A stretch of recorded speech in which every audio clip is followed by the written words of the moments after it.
And then he's just like nods at her and like starts walking away. And then she shouts, "I'll see you in class, Mr. M." Mr. M.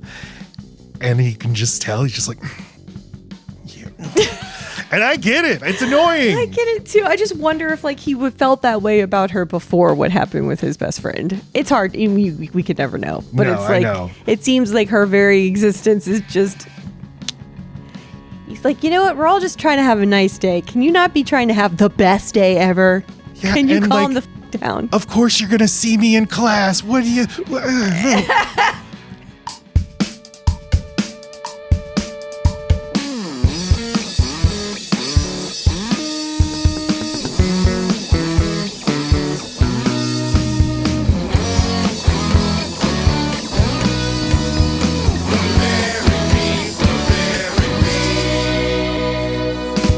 Hello and welcome to Load Bearing Beams.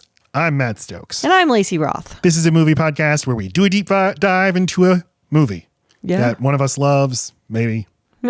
Or maybe it's just on theme. Maybe it's just topical. Election. Hey. But the thing about this movie is Election, directed by Alexander Payne from 1999. I did see it and like it a lot as a young man, as a teenager. And I mean, Alexander Payne's actual load-bearing beam for me would be Sideways. For sure.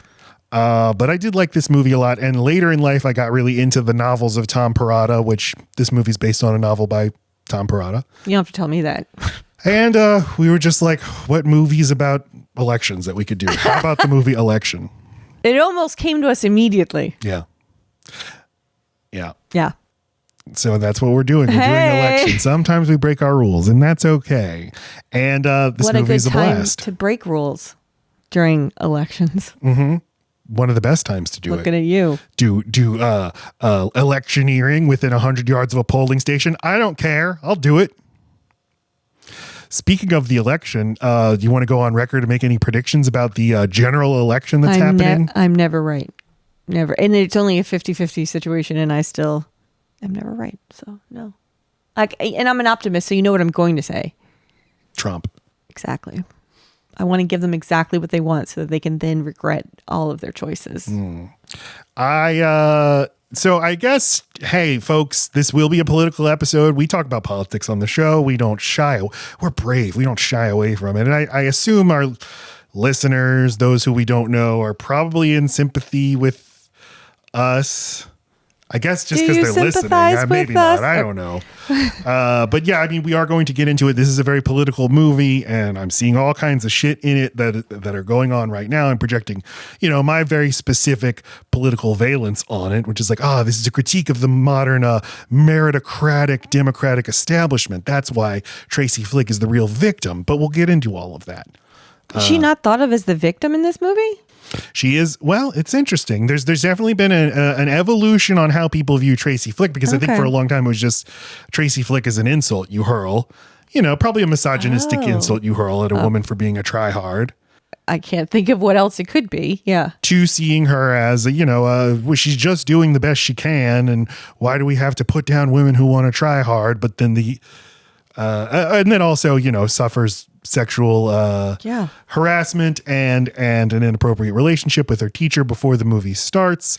And I think that when this movie was released in 1999, this was in the midst of Bill Clinton and his impeachment and his inappropriate relationship with Monica Lewinsky. And there's certainly been an evolution as to how people think about Monica Lewinsky, where she was a joke and she was seen as like an opportunist at the time. To me, the entire time I was watching this, I just kept thinking of Leslie Knope. Just a less able to totally keep the peace Leslie Knope is what Tracy Flick reminds me of. From Parks and Recreation. Right. Because if you listen, she's got a lot of fans and people are constantly saying how nice she is. So she is more like Knope than you think. You're just seeing the other side of her. So yeah, I know. Yeah. Okay. I could see how she would have been an uptight, easy person to not like when this movie first came out, for sure. I just feel like it's like we were all in high school with somebody like that who has their arm up the entire time. Teacher, call on me. I'm so smart. I know all the answers. And that was me. That was you? Oh God. If I would have my arm up so much, I'd have to support it with my other hand. Sure. Or like that. It never occurred to me I was annoying the teacher. Never occurred to me that you were a good student. Yeah. I always sat in the front. I answered everything. If I knew it, I almost always did. I mean, this makes sense. You have the personality of a good student, but one who lost her way. I never lost my way. I just didn't know that I didn't know I had dyslexia. So there were certain classes where, I was an AB student my entire time, and sometimes straight A's. I got a D and an F a couple of times. That was like in PE and then once in science because I didn't pay attention the entire year because I was going through some shit. But no, what I always wanted to be was a really good student. And so when I was mentally feeling good, that's what I was. Because you are, that is your personality. You do want to follow the rules. You do want approval from the authorities. You want to get the gold star. I tried to win my dentist appointment the other day. I don't even know how it was a contest, but as soon as he was not pleased with my teeth and I knew I was coming back in 2 days, I wanted him to see a marked improvement in my gum hygiene. And he said it was much improved. I asked for a sticker. He said that he do not have stickers for clients. I'm glad that happened. They had them internally. They do give each other stickers internally. So I'm going to get a job there, get a sticker. We're going to tell a story in a minute about Laci, the time I pissed Laci off the most. But first, I'm already mad. I think of you as when I didn't know you as a teenager, but I think of you as a bad girl. You were doing drugs and getting in trouble. I hid all those things. I never got in trouble for them. Wow. No, I did drugs and had sex and all kinds of shit. And I was goth, but I think what balanced it was I was a huge people pleaser. I was really nice to my teachers. I was really nice to anyone that would have me.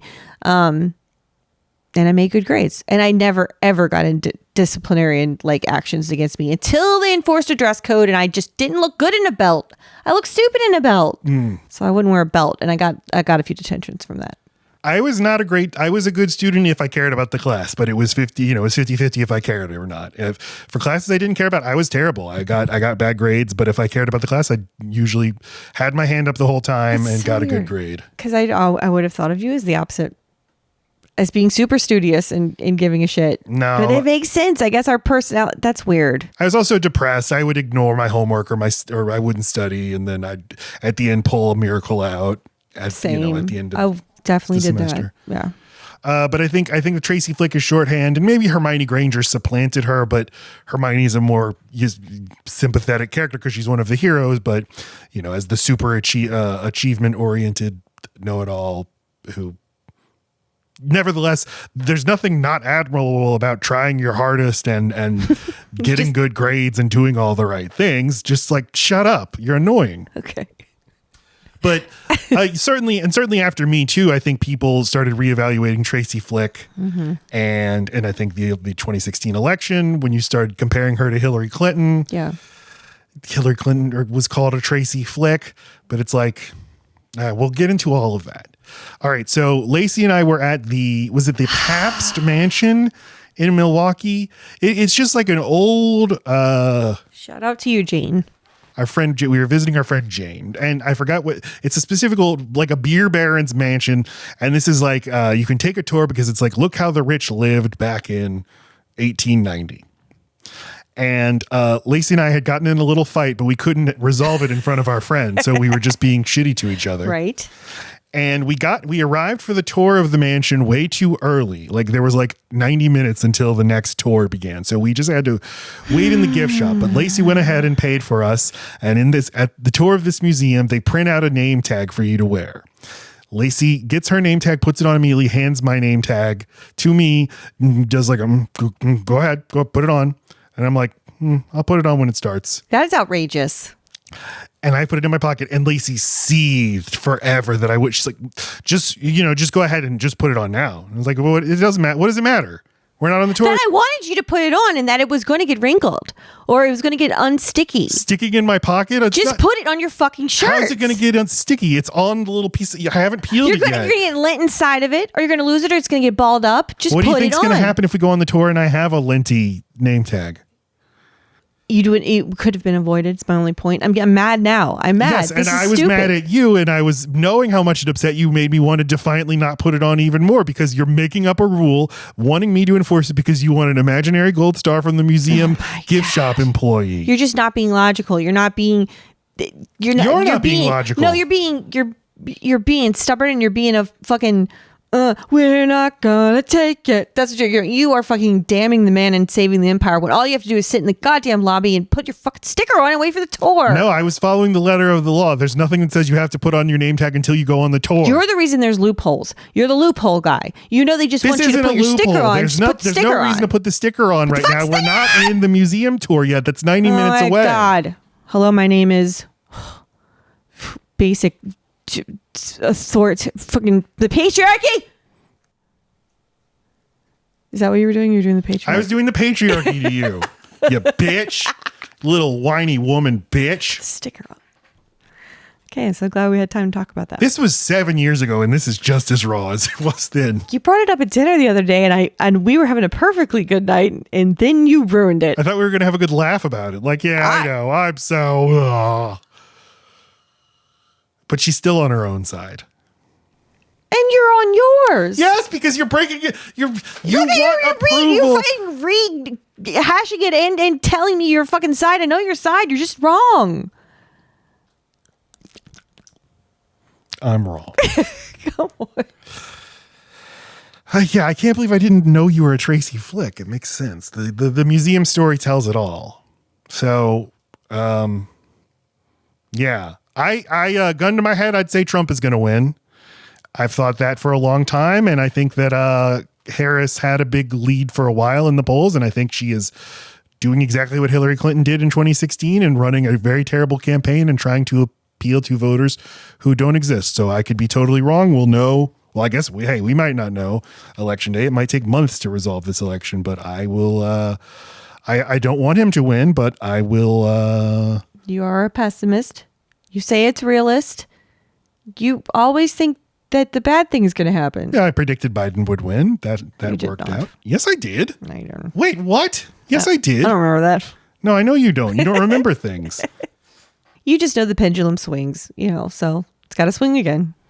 Yeah, it is a kind of a vibes-based thing. It is like, hey, she seems to be doing all the shitty things Hillary Clinton did because she didn't want to run as a left-wing candidate at all, wanted to appeal to moderates. And so and now Kamala's doing it with getting Dick Cheney, the most evil man of our century, on her side and happily touting his endorsement. You're mentioning Clinton and skipping over Biden. Did Biden not do the same thing?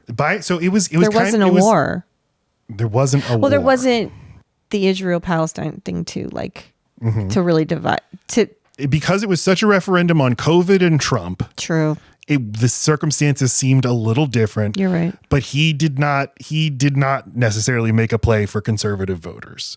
I think part of that is like him being a man and him being a white man and embodying this older kind of Democratic Party made maybe conservative, socially conservative people more comfortable with him. Mm-hmm.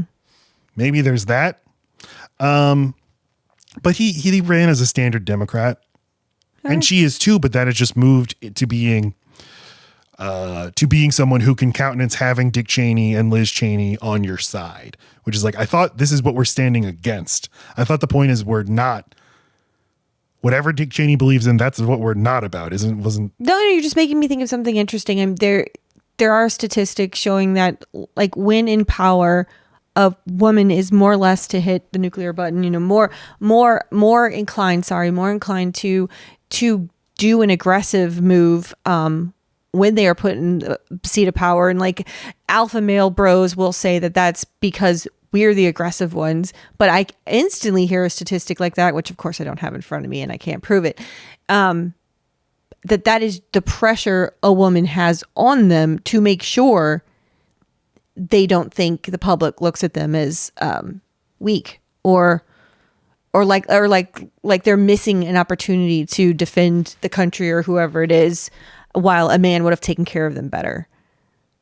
So hawkishness seems to be something we do as like a countermeasure unconsciously. I'd say that's sort of just the internalized Democratic ethos is we're considered the pussy party. So we have to show you how we can't have a pussy running the pussy party. Yeah. So we'll show you how fucking aggressive we'll be on foreign policy. Now it's just the thing with all of this is like these parties believe the same stuff. It's the same stuff that happens. The same wars are going to be fought. The same 98% of the same stuff is going to happen. We're just going to feel differently about it. And we're arguing about the small differences. Abortion is a big deal, but there's not actually anything Kamala Harris or whatever Democratic administration took over would actually be doing to restore abortion rights, because they can't, because the system is not built to do that and they don't want to do it. So elections, huh? I feel like Tammy in election, because she gets up there and says, vote for me or don't vote for me. What does it matter? Your school isn't going to get any better. And that's kind of how I feel ultimately about this election. If I had to choose who you were in this movie, I would of course pick Tammy. Mm-hmm. Well, it's like, the presidency kind of is a student council. It's like performative. Yes. Obviously you have a lot of power, but your decisions are all made for you based on the structures and the people who support you and the people who donate to you. Exactly. Which is how they brilliantly show you how in one fell swoop, the principal of the school can just go, nope, you can't do that. There is no actual power. These kids are practicing for what democracy is supposed to be like, but they're living it more thoroughly than they probably understand. Mm-hmm. Like, we are all bound by a million things. And the people, she activates all these people. She gets she's not qualified. She gets disqualified from the election. But if her name was on the ballot, she would win because Who's she? Tammy, because she makes people feel good. And it's like a symbolic vote for her. Like, I'm for the fuck you party. Right. And American politics has kind of devolved into I just want to feel a certain way about my candidate. I want to make a statement by showing people and telling people who I voted for. Like, that's a proxy, not just for like some beliefs I have, but for my overall stance on the world, man. Like, how this is the kind of cool I am. I want to signal to you. Matt Christman of Chapo Trap House a long time ago said it's the don't be a pussy party versus don't be an asshole party. Yeah. The same things are going to happen, but how are we going to act about it? Are we going to be an asshole and gloat about it? Or are we going to be a pussy about it and say, I'm so sorry this has to happen? Yeah. Because American people get poorer every year. Every generation is going to do worse than the one that came before. And the climate continues to get worse. Mm-hmm. And both parties are responsible for making that happen. Right. And yes, I'm not saying they're the same. I'm saying one is more evil than the other. But in the grand scheme of it, I don't know how much difference this election is going to make in our continued decline. So, what's your history with this movie, Matt? I already said it. What? That I saw it a few times. I love Alexander Payne. Oh, okay. And then I read the novel a bunch of times. Wrap it up. All right. My history is I saw it when it came out, and I immediately understood last night when we were watching it why this is not one of my movies. And that is because I was a junior when this came out. She's a junior. And the first thing you learn about her, for besides something from her own mouth, is that her pussy's really wet. And I was so put off and disgusted by the fact that she was in a relationship like that. And they hint, they kind of beat around the bush of she was actually in some kind of control. She was the one that did not fall in love. She was actually being more pragmatic about it all. But I don't care. She's still a student. He's old as hell. Mm-hmm. And this movie would have just been rough for me to understand. I wouldn't have seen the nuance and I was not into politics or anything. So I wouldn't have appreciated it for that. So of course I saw this, never thought about it again until last night. And I loved it. Yeah, I loved it too. It's so good. Yeah, I don't think I've seen it since high school. I read the book. I actually read it during the 2016 election. This movie is interesting in that it looks like it's a teen movie, but it's not. I mean, This is an adult movie, very adult, but it happens at a school, and one of the main characters is a teen, but everyone else isn't. Well, you have three teenagers. Sure, but I would say the brother and sister are very much not main characters. It's Matthew Broderick and it's the Broderick Witherspoon show, and Tracy Flick. I mean, what's great about her as a character is that she believes she's an adult, even though she's still a child. And I think part of the reevaluation of how she is treated and how we need to think of her as a symbol is being reminded that she is, again, a child. In the movie, she's 17. In the book, she's 15. Those 2 years make a big difference. Yes. Although, why should they? What do you actually know at 17 that you don't when you're 15? But it's the teacher does take advantage of the fact that she feels isolated because she's so much smarter than everybody else and uses that to manipulate her. But she doesn't see it as being manipulated. She sees it as being understood, finally. Yeah. Or for just anyone acknowledging that there might be a downside to being her. But when the filmmaking, when she goes to have sex with her teacher, she's like styled to look like a child. Her facial expressions are kind of childlike. She's sipping from a can of root beer. She's pulled in by the hand, guided Yeah. in. I was so relieved they didn't show it. When they started off so graphic about describing things, I was like, I don't need to see this. Yeah. So, but I love how filthy this movie is. I do too. love that abrupt shift to the teacher saying her pussy gets I so love wet. it too. I 'Cause love it too. It's shocking to hear. I can hear my parents who I recommended this movie to because they loved The Holdovers. Oh, God. And then I realized, they would see this. My mom would be like, "Boom!" the balls! She's got a pussy? Those don't activate until you're 18. And then the door opens.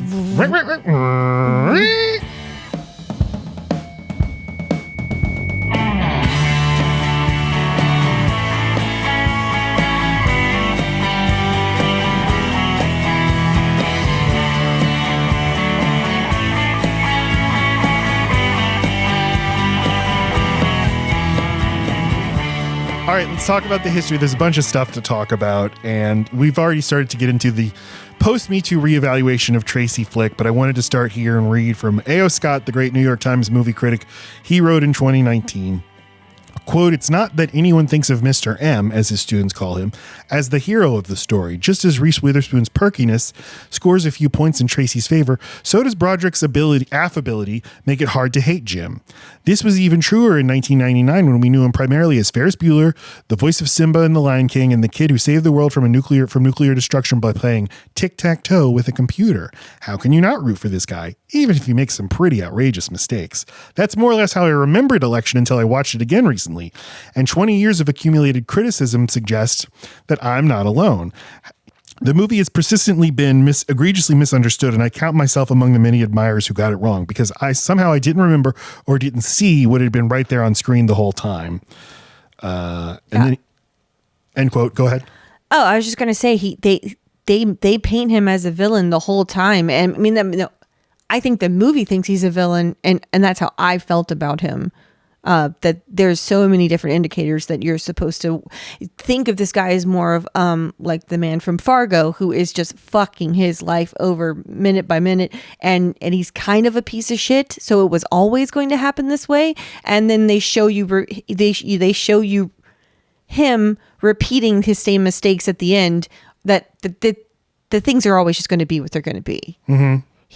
He reads seeing Tracy across the way in Washington, D.C., getting into a limo as her having a pathetic, sad life when she seems to be chasing her dreams, being in the right town, meeting the right people, and he throws a fucking Pepsi at the car. So who's the actual loser? Yeah. Yeah. And then, of course, the girl in the museum raises her hand just like Tracy, and he does not call on her, and then the movie ends, which is just a perfect way to end the movie. Right. So it's like, yeah, it's not hammering necessarily that it's sexism on his part, but it's obviously there. It's that it's a girl holding up her hand. It's like, you fucking little bitch.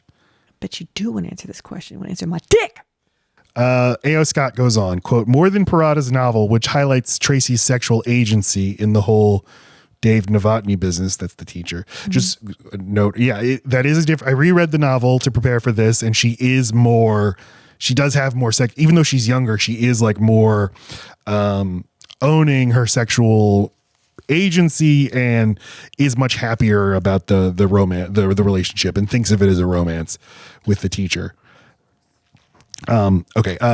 Quote, "Payne's film exposes the casual misogyny baked into the structures of civic and scholastic life. But 2 years after what was then commonly called the Monica Lewinsky scandal, the public was perhaps disinclined to see it that way. Nor a year before the Florida recount and Bush versus Gore was anyone prepared to listen to Payne and Taylor's prescient warnings about the fragility of democratic norms or to acknowledge their diagnosis of the rot afflicting the whole system." End quote. What do you think about that? Yes, I think they show that in the scenes where they're all giving their speeches, where part of us thinks this is all really boring, but we're also being swayed by the coolness or like the aptitude of somebody, or it's the show, right? We are hoping someone gets up there and kicks ass and then they suck, and then we kind of, do I want to vote for him? Which is so stupid. Why would that matter? You shouldn't have been voting on him for that reason to begin with, but we all do.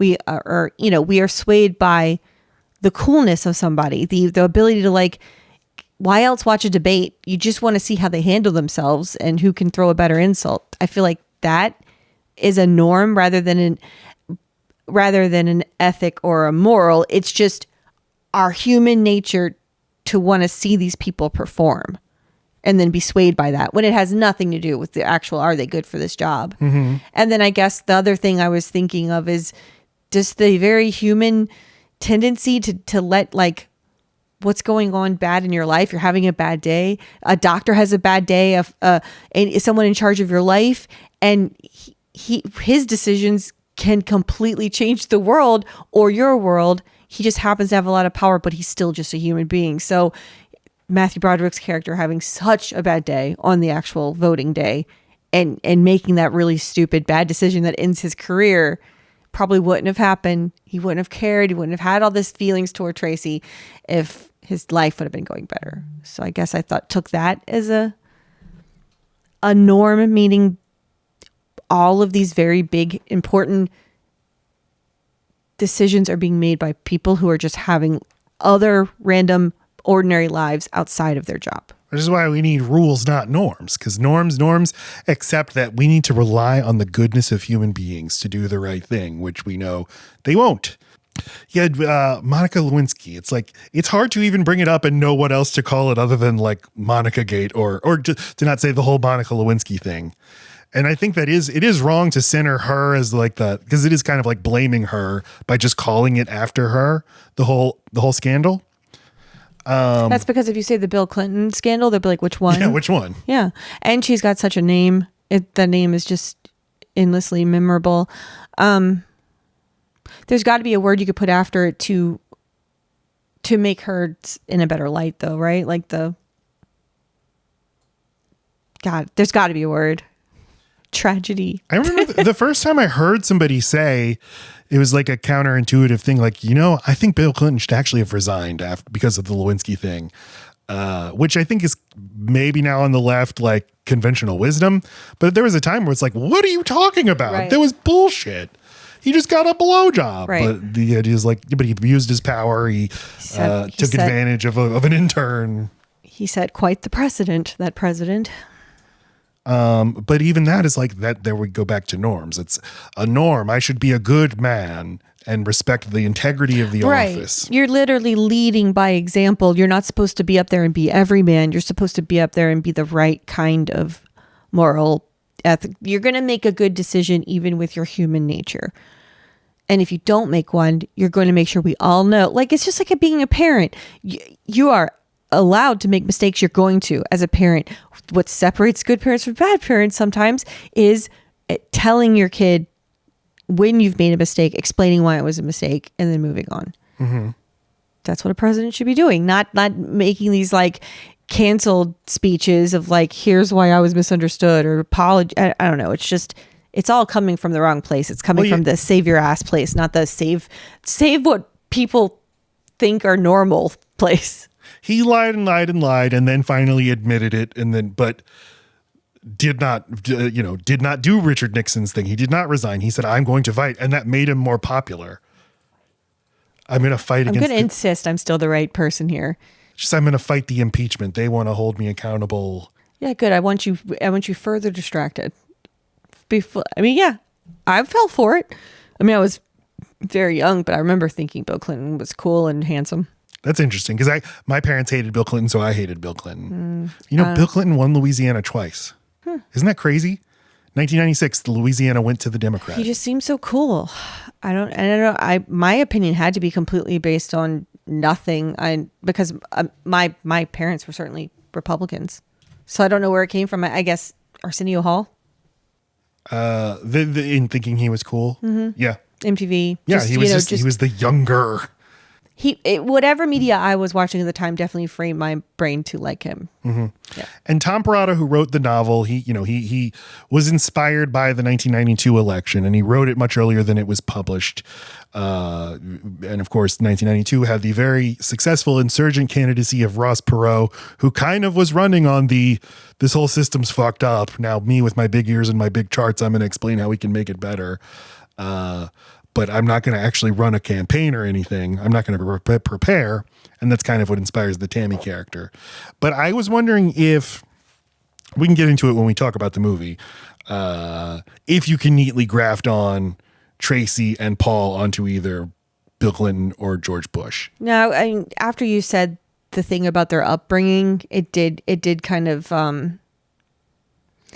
who's to say how much that matters? I feel like all of our childhoods very much shape the people that we are, but would a movie understand that enough to, no, a movie, that's stupid. A movie can do all things. I don't know. Once you said that they were mixed together, I saw both in both. Mm-hmm. Did the director intend for us to?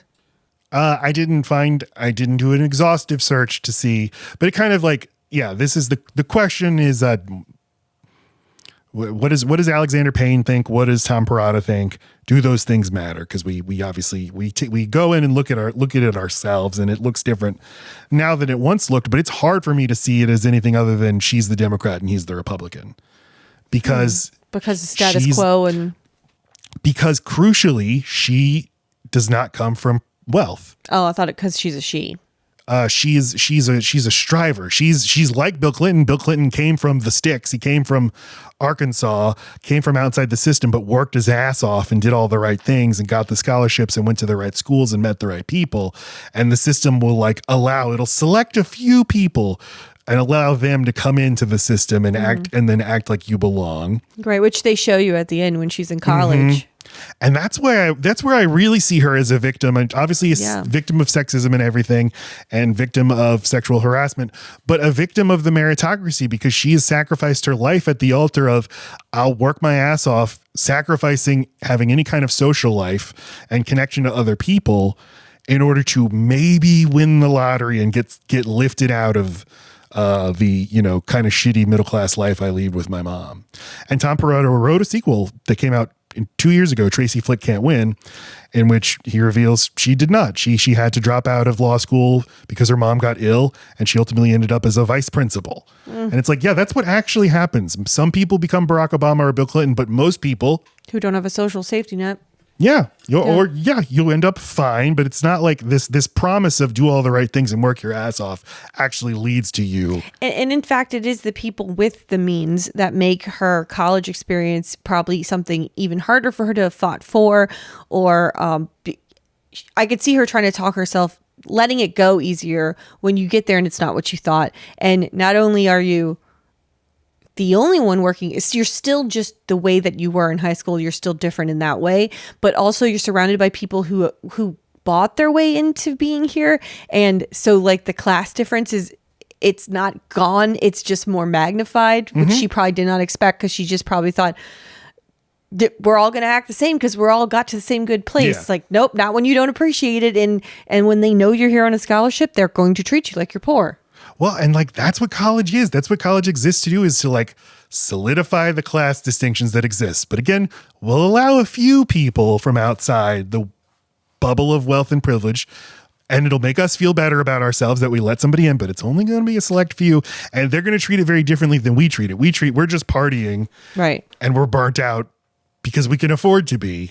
And she has to work her ass off through college. And again, she has to keep her grades up, or she won't continue to get that funding. And they're keeping her up at night and making it harder for her to study and do what she has to do, because she does have to live on campus. It's probably there's probably a pension or an amount that you get toward living and that only can afford something like a dorm. And these fucking dudes who shouldn't be hanging out in the hall, but they are. I mean, the movie does a lot with just a few minutes of here's what happened 1 year later. That was the stuff that felt most powerful to me. Just those little sly looks at how she's fucked. She's ultimately fucked. She believes in the system, but the system is going to fuck her over in the end. Do you think that there's a message there too? Like when you're just an average white guy, but decent looking white guy, that you can completely blow up your life in one place and then just simply move to a different city and totally rebuild it. And because for him, I couldn't help but be happy for him and thinking you need to get out of this town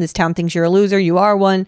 And then when he just makes a little simple life for himself in New York, I'm thinking, wow, what a breath of fresh air. And then you go to Tracy and it's like, you can't get away from what people think of you. As soon as you open your mouth, people think they know exactly the kind of person you are, and they put you in a category. When he opens his mouth, he's just an unassuming, totally normal looking guy that we see everywhere. And because he's so in the mold, he can just go fuck up everywhere. Mm-hmm. In fact, he does. He throws a Pepsi at a car and gets away with it because he blends right in. He looks like no one.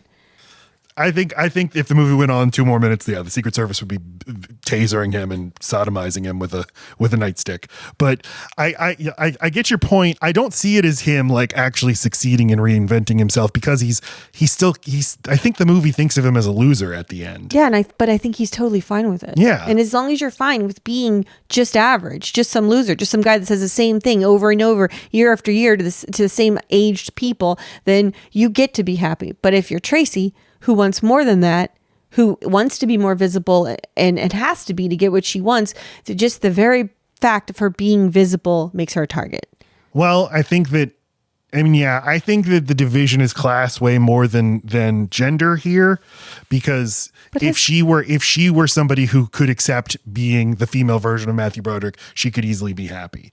But she wants something. She wants a more economic mobility than her life sets out for her. So she has to make herself into this embodiment of striving. And we do have an inherent misogyny in viewing that. If they were an equivalent male student, we wouldn't be as annoyed with him as we are with her. But she is still just following the rules of the system laid out. And that system is in place because of class more than it is because of sexism. And, the movie kind of does a weird trick on you because of the way that Matthew Broderick feels about her the entire time. You tend to think that everyone finds her to be a pain in the ass, but all you have to do is look at any interaction in the background or in the foreground, and sometimes with other students talking about her. They love her. The fact that she got half the vote from the most popular kid, it shows how much they like her. She's talking to people in the hallway and trying to get her signatures. Those people aren't rolling their eyes at her. Those people are engaged in talking to her, and they don't look like her. They're not people from, like the honor system, or whatever. They're just regular students. And then the two boys who are part of like the student body government, who are in charge of counting the tallies. They are so endearing, so relatable, so well observed, as like that kind of kid would be like, wait, this is the rules. What are you talking? No, I'm adamant that I've counted. Like that to me felt like a Matt, kind of like the way that he was like, I counted 803 votes.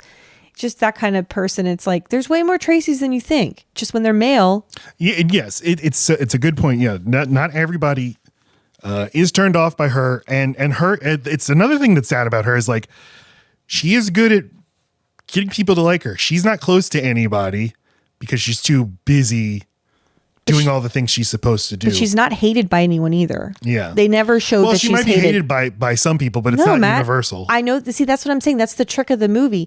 There's not anyone except for adults who ever say they don't like Tracy. Ever.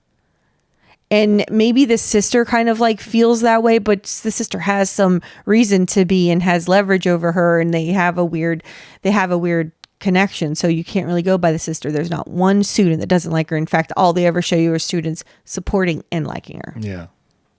So, okay, Tom Perrotta wrote his first novel, The Wishbones, in 1997, followed by Election in 1998. They sold Election before it was published. After it had been bought, before it was published, Alexander Payne optioned it, and Perrotta would go on to write his most successful novel was Little Children, which was adapted into a Kate Winslet movie. And it was a big success, critical and commercial success. And he wrote The Leftovers, and then was the co-showrunner of the television show that Laci and I love so much that we will one day do a podcast about. But The Leftovers, the novel, which I've read many times. I like the show way more than the novel. But what's interesting is the novel is so not sci-fi. It's kind of not genre at all. It is kind of just it is almost Election in tone. Mm-hmm.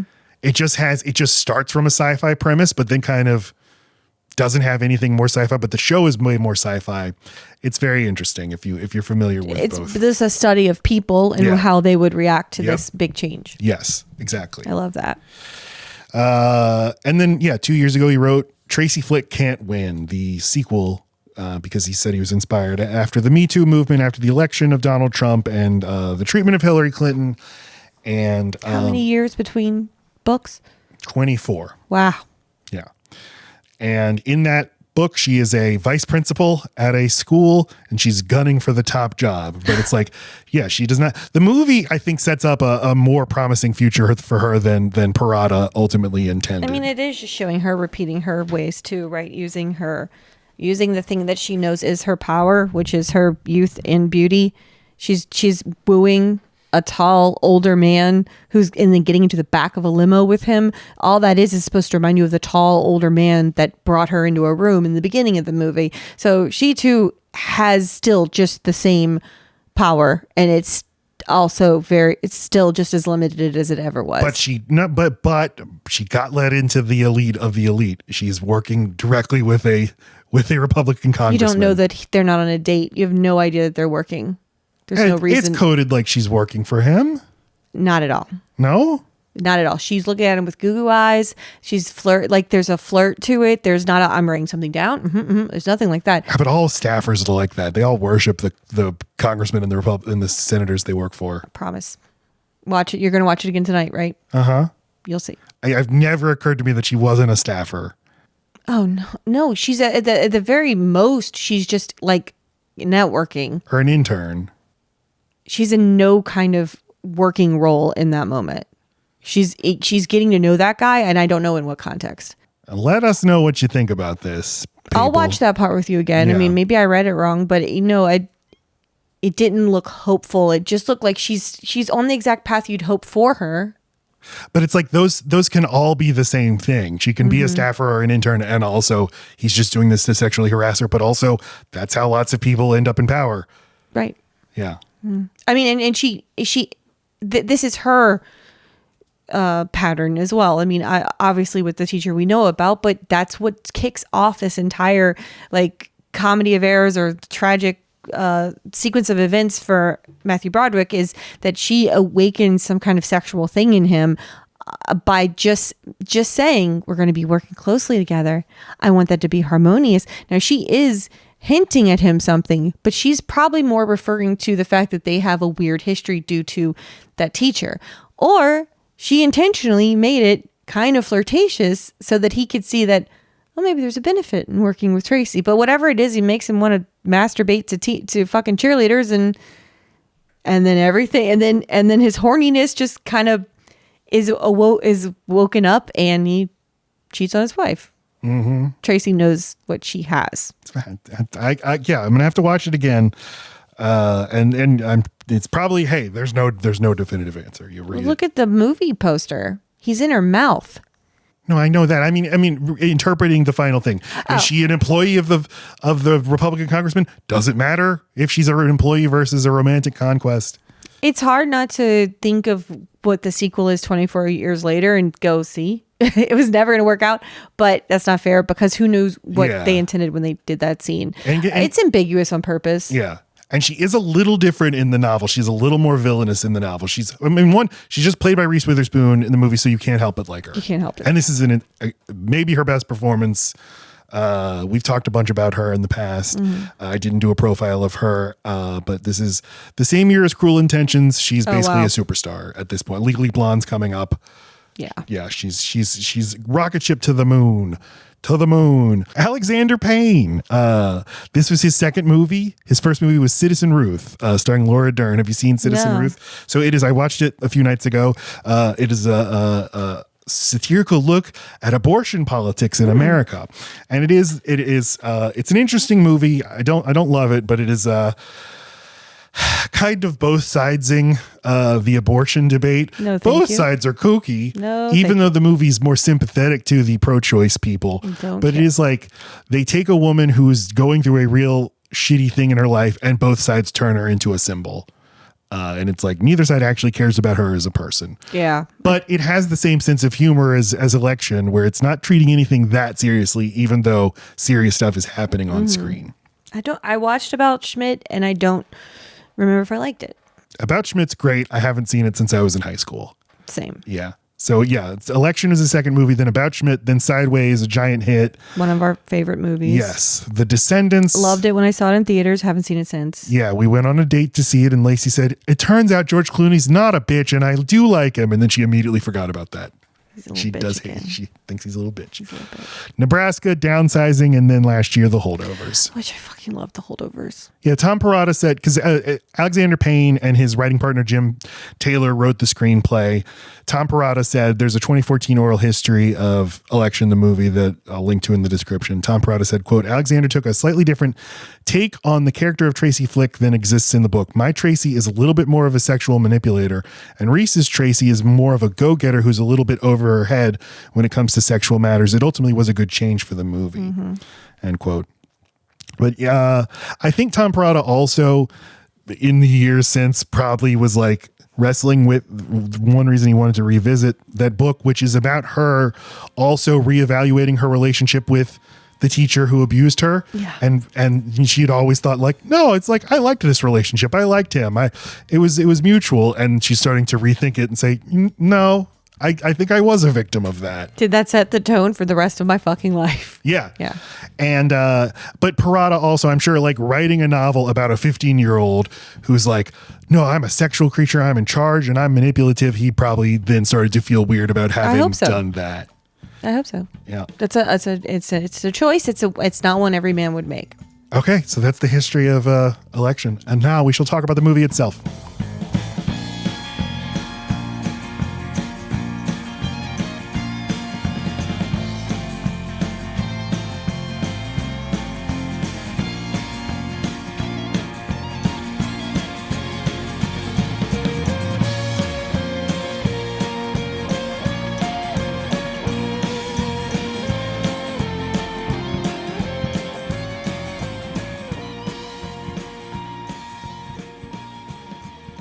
Okay, so we record our episodes in 2 chunks over 2 days. Since we last spoke with you all, I watched the movie again, and this time it was much more just feeling bad for everyone in it, feeling the sadness of everybody's lives other than Paul, really. The social alienation, I mean, me and you, and a lot of it is because we have a 14-year-old and we had like some talk. We were talking to the 14-year-old yesterday about like just real life stuff. And Laci and I talk a lot about just feeling sad for real life teenagers, the way the world is going, and real adults, and how like alienated and isolated everyone feels.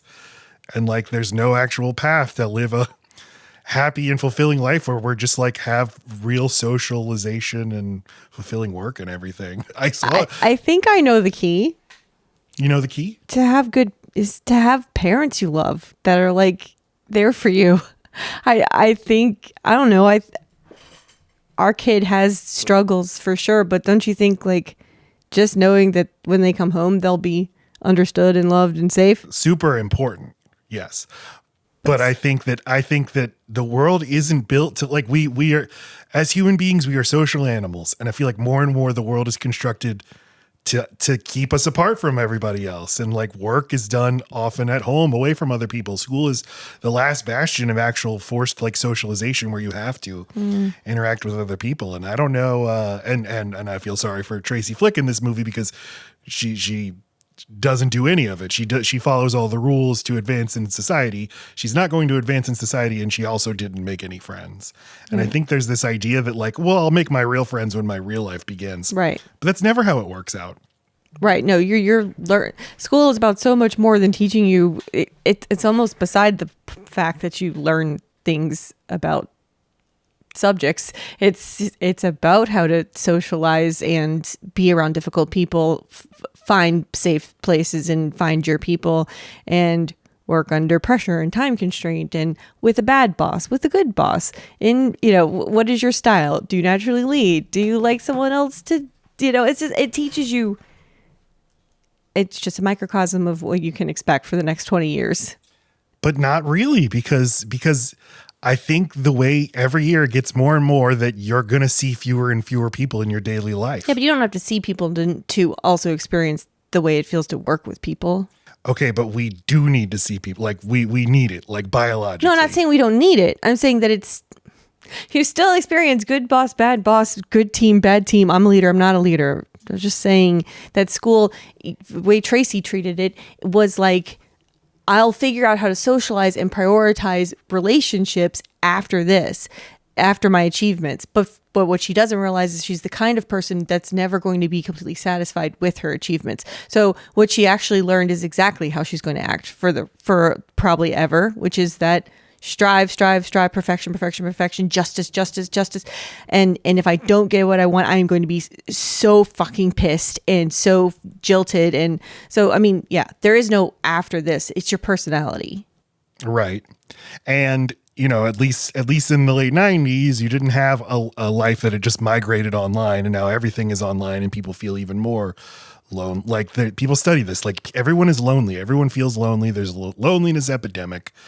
And it was made all the worse because of COVID. And there was a time where people lived like in smaller communities, lived around each other, had things like public transportation and town squares and I always love the idea unions and stuff.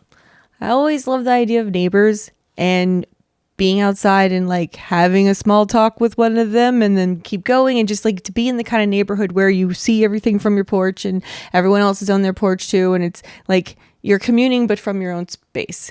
And I think maybe because I moved so much growing up and I never got close to my neighbors. And if I did, if you're in an apartment, there's no real incentive to be close with your neighbors.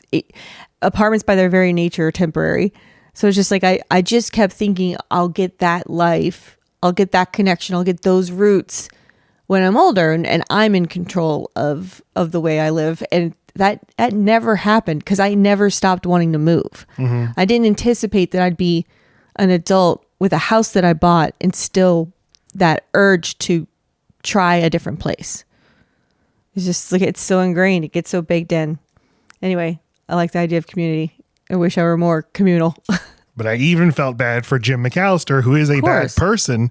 But like, he starts off, the movie starts and we see him in his life and his little rut, but he likes it. He likes his life and he likes the school. He doesn't seem to think it's a rut. Well, right, but rut as a neutral descriptor. Just this is what I do every day, and it goes on for years. And he runs track, before anybody's there. I forgot about that. And he takes a shower in the school locker room and stuff. It's like this is like a second home for him. And then we see he is a good teacher. He cares about the students. Yeah. He's won awards. He's been here for 12 years. And later, Tracy will say how sorry she feels for Mr. McAllister because he wears the same thing every day, has to teach the same things over and over and over again. And it's like, yeah, but that's a job. That's all jobs are going to be that way. Like he's got it figured out. He has the life. And it's funny because from both of their perspectives, they each say how they pity the other one, where like he later in the movie, at the end of the movie, sees her probably living her best life, exactly what she imagined doing, which was like striving for success in Washington, D.C. And he pities her. And it's just like neither of them have stopped to think that there may be two different kinds of people or different ways to get fulfillment out of life. And for Tracy, striving and doing something new and different and breaking the ceiling and achieving things not achieved before. That is her definition of content. The sense she's never going to be satisfied by a job the way he is at the beginning of this movie. And so I do feel sad. The way I feel sad for Jerry Lundegaard in Fargo, anybody who self-destructs, I feel pity for. And he does deserve it. He's a bad person. And watching it a second time in 2 days, I'm like, boy, he sure does hate all the women in his life. Every single one of them. But it still is sad because he does have he's doing exactly what he wants to be doing in life. So it's sad that he throws it away. But I guess that's what I think of. I think that's so poignant what she says in the beginning, which is like, no need to interfere. What's going to happen was always going to happen. Like, exactly what you and I are destined to do. It'll happen, just not how you expected it to. And they both start over and they create the exact same environment for themselves. And in a way, he creates perfect contentment with his new boring girlfriend and his new very sad, boring job, which to him he finds a lot of fulfillment in. But we get that little glimpse of like, but he's the kind of person that self-destructs. Mm-hmm. He almost like confuses his contentment with happiness until he starts to see like little sparkling things that remind him of what he doesn't have. Mm-hmm. And then he self-destructs. Yeah. Which would explain why he hates so very much a person like her and a person like the little girl who raises her hand at the end of the movie while he's docenting. Mm-hmm. Just like he knows that's not in him. And there's a part of him that wishes that it were. Yeah. I think that Alexander Payne films in Omaha a lot, and this movie looks great, and I love that it's filmed in Omaha. It looks so ordinary America, literal middle America, and the brands that you see in the movie and the chain restaurants and the motels. I love the school. The school's so lived in. Yeah. I feel like schools on movies are always like, they're too perfect. They look too California. Well, right. And like the hallways are wider for like camera purposes and stuff, but this one is perfectly claustrophobic and normal and correct widths. I don't know. Just noticed it looked correct, the right kind of used. So Tracy is setting up her folding table to collect signatures so that she can get on the ballot for Student Government Association. And we see she diligently puts all the gum into a big bowl and then diligently tapes a ballpoint pin onto a piece of string so that she can attach it to a clipboard and lays out 3 clipboards because she's going to get so many signatures she's going to need 3 clipboards. I'm pretty sure it's for efficiency, so that because of the rush in the hall, you want 3 people to be able to sign at one time. And they have their first interaction of the movie. Because he's usually the first person in the school, he passes by her and he's like, "Oh, not wasting any time, Tracy. You know what they say about the early bird?" Pause. Yes, I do. And then he's just like nods at her and like starts walking away. And then she shouts, "I'll see you in class, Mr. M." Mr. M. And he can just tell he's just like, fucking you. And I get it. It's annoying. I get it too. I just wonder if like he would felt that way about her before what happened with his best friend. It's hard. We could never know. But no, it's like, it seems like her very existence is just, he's like, you know what? We're all just trying to have a nice day. Can you not be trying to have the best day ever? Yeah, can you calm the fuck down? Of course you're going to see me in class. What do you... in some ways, that's the moment when I'm most annoyed with her in the entire movie is when she shouts that. Yeah, I know. I already nodded at you. That was the end of our interaction. You need more from me? You're squeezing another ounce of fucking approval from me, madam? Yeah. And but her voice, because most of the movie is dueling narration from Tracy and from Mr. M. But Tracy's is the first we hear, and she says, like Laci said, you can't interfere with destiny because the same thing will happen anyway, and you'll just suffer. She feels this is her birthright because she's the most qualified. She deserves it, and anything is stepping in her way, it's an outrage. It's offensive. The universe is designed to reward me because I deserve it. And Mr. M, explains how much he loves the job and how much he loves the students. I love when we see Chris Klein as Paul, who walks by Mr. M, who's just like sitting at his desk, and he's like, "Mr. M, stop daydreaming," and he just like looks so bashful and pleased, like, "Oh, Paul." Yeah, there's something about him that's like he is wonderstruck by the handsome athlete. So he is like a very traditional guy. Yeah, he likes your classic go-getter all-American boy. Because you would think he's kind of, we should think of him as just kind of a bland 90s liberal because he teaches social studies and ethics and stuff. Right. But he's probably in the same town he grew up in. Yeah. Maybe even teaching at the same school. There's a part of him who probably always wanted to be accepted by the jocks. Because the only thing that reads jock about him is the fact that he runs and is, cares about exercise or whatever. But no, he's definitely like, he's more like Tracy than Paul. Yeah, right. So he's, giving a lecture about the difference between morals and ethics. This will recur throughout the movie. Can anybody tell me what the difference is? Tracy's hand immediately goes up. He doesn't call on her. Doesn't even look at her. Because the point of the class is we want everybody to get involved. Yeah. And but like what do you do if you're someone like Tracy? What would you tell our child to do? To accept that not everybody's going to love it. But if you're doing exactly what it feels like you're supposed to be doing, then you should probably just keep doing it and trust yourself and be okay with the fact that not everybody is going to like it. And I try to tell my kid all the time that that they should not be looking to please the people, but to find their own people. And for better or worse, they definitely took that advice like a lot to the point where it's like, find more people, okay? Because you're being kind of a dick. We get the download about her. She starts explaining who she is, what her deal is. She's in theater and yearbook and student government, and she was a reporter and stuff. Do you get the sense? I get the sense that like everything she does, she has like a textbook understanding of it, but she doesn't seem to actually care about any of it or even actually understand it. Like, do you think she cares about plays? It all feels like resume building. And I think she is always putting on a type of act. So it makes perfect sense that she would like to do theater. The pleasantries and have a great day and I'll make sure to protect you. You're all safe under, like, I don't actually think she cares about the well-being of everyone in that school. I think she cares that it looks like she does, and not in a bad way. It's just she knows she's supposed to look a certain way and she's good at performing it. This answer that we don't see her giving about why ethics are different from morals, like you can kind of autofill that she's going to recite exactly what's in the textbook. Sure. But to the extent that she has a deeper understanding of it, she probably doesn't, because that's not the assignment. The assignment is give them the answers to the questions they're asking for.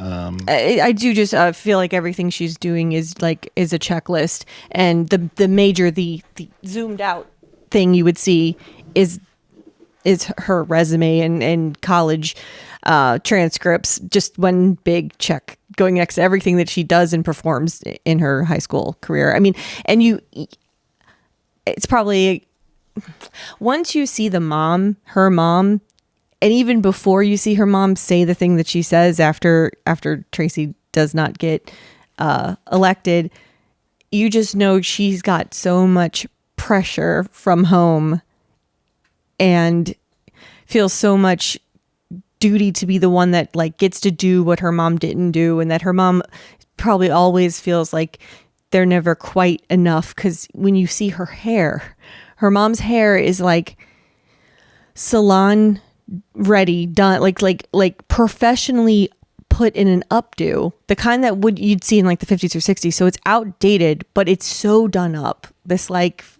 need to appear to be more than you are.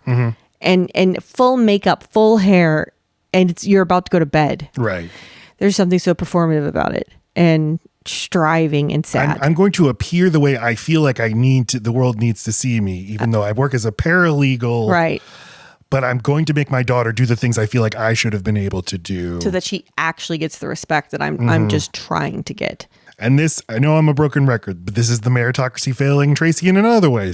All this focus on resume building means she never gets to figure out what she actually is interested in or cares about. Right. Because if she has to try, like, how can you possibly do all these things and get attached or feel really powerfully about any of them if you're doing theater and also doing... Interestingly, she never puts herself in a position where she's doing a team sport, or like no sports, and sports are key unless they're like ones where it's like golf, but like she seems to only be comfortable when she can be in a position of leadership. So she's the head of everything she does.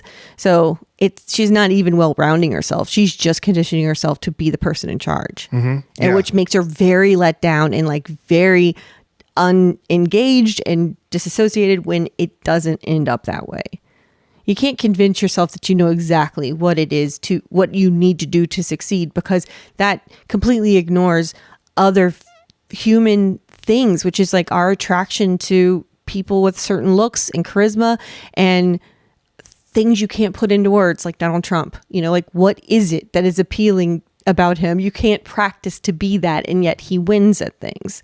So anyway, she's just doomed to be disappointed and let down and resentful of the amount of work she's putting in. Yeah, and because there's no grounding in lived experience. It's all just reading about it, and this comes out in the way she mispronounces words, because it's like Twice. This is in her voiceover.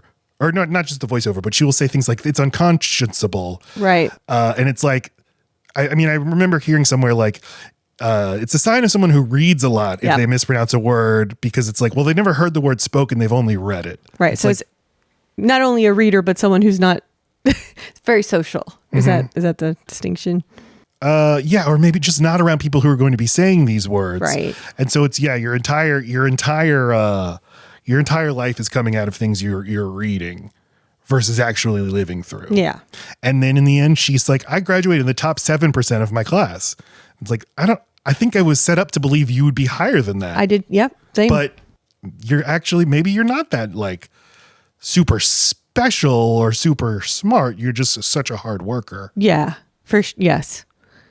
The high intelligence thing, I don't think they actually make you think she's super smart. She just seems on it. Super rule follower, perfect. Because even the things she'll say are like, sometimes she'll say things that are technically right, but it's like, that just sounds a little off. And the example I have is when she says, like, my mom works for a law firm and they have won many successful lawsuits. And you're like, well, you don't need to say win successful lawsuits. Right. So it's like, there's just something a little too put on about her affect, about the words she uses. There's something that's a little off here. Yeah. But here's another thing about Tracy you should know. Her pussy gets so wet you can't believe it. The close up of this man while he says that is so great. Gross. But it immediately tells you what kind of movie you're not watching. There's been no hint that the movie's like this before here. That's the most sideways fucking thing. Or that's when the movies feel really alike to me. It's just like this violent tone change when the best friend jumps in the fucking car. He's like, let's get some pussy. Like, I'm talking about Sideways. Yes. But he's staring directly into the camera. He has the most gleeful look on his face. This is the actor is Mark Herlick playing Dave Novotny, and he's telling his best friend Matthew Broderick, her pussy gets so wet. Also, just a weird thing. What? Yeah, just a weird thing to say. God, like you've known one other pussy and that one's just medium? And they're best friends. They play in a band together, and basically he's a good guy. We see throughout the movie like the narration being totally undermined by what's actually happening on screen. He's a great guy, and then we see him pursuing Tracy and manipulating her and saying kind of the stuff we've said about how she's lonely because she spends all her time achieving, doesn't actually live her life, and then he swerves into, you need a friend. Ew. It's like you can be insightful and see somebody and then leave it there, not turn it into you have all the answers because you know this one obvious thing about somebody. But didn't you say that like you would be friends with teachers? Like you'd go hang out with a teacher at lunch? Yeah, but it is like a woman teacher. I mean, I never would have put myself in a threatening place. I loved hanging out with my theater teacher, but he was known to be gay. Like I just felt. But there is like a personality type that's like the only person in the school I can relate to is the teacher. I was taught to be so fearful of men, and so I wouldn't have. Anytime I have been put in positions where I'm alone with a man that I'm not related to, I am so terrified I wouldn't have had these kind of conversations.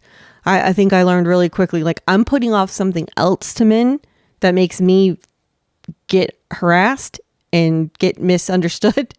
She should have had a more fearful mom who made her more afraid of all men. But also, why did she stay? Everyone else is getting picked up. Everyone else is going home. Part of me thinks, there's strategy here too. If not, like I can be a teacher's pet at least. She didn't have to know it was going to go the way that it did. Oh no, that's exactly it. She's like, ooh, I get some alone time with teacher. Yeah, that's good. But if that had, so this is where me and her differ. If that had been me and I was the last person with my male teacher at the fucking Godfather's Pizza, which totally used to exist in Metairie, I got really excited when I saw that. I would be so terrified I was about to get raped. He's just, he's so gross. This is a great performance for, basically like a 3-scene performance that I love. He's so pathetic when he's justifying it to Matthew Broderick. And he's like, she understands me in a way that Linda never did. She wants to read my novel. It's like, you don't have a novel. It's like, yeah, but she wants me to write one. Jesus Christ.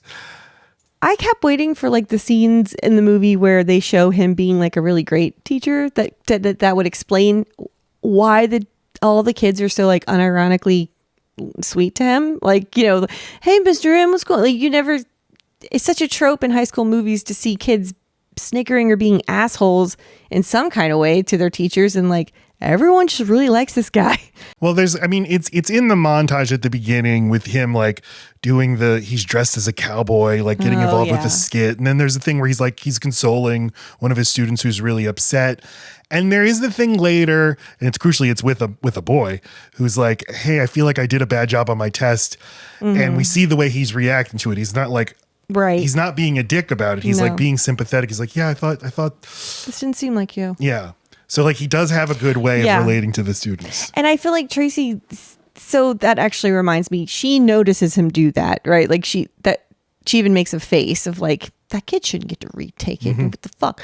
And so like she's just so eager to make sure everyone likes her, but it's definitely aggravating her that Mr. McAllister doesn't seem to like her very much. So she runs over to him while he's trying to get in his car and gives her all of the signatures she's gotten so that she can be on the ballot. But it's almost like she's checking in with him on this scene to just be like, are you happy that I've gotten all of the, like it's desperate on her part. It's understandably aggravating on his. She has all these signatures in this beautifully bound thing. Just one of these book report covers. You could go get it off his depot, but that she took the time to put them in here, and then she gives them to him, and he's like, well, just drop them in my box. I'll look at them tomorrow. Can you look at them now? I want to get started on my campaign right away. He's like, okay, fine. Yep, looks good. Hands it back to her. She's like, don't you want to keep it?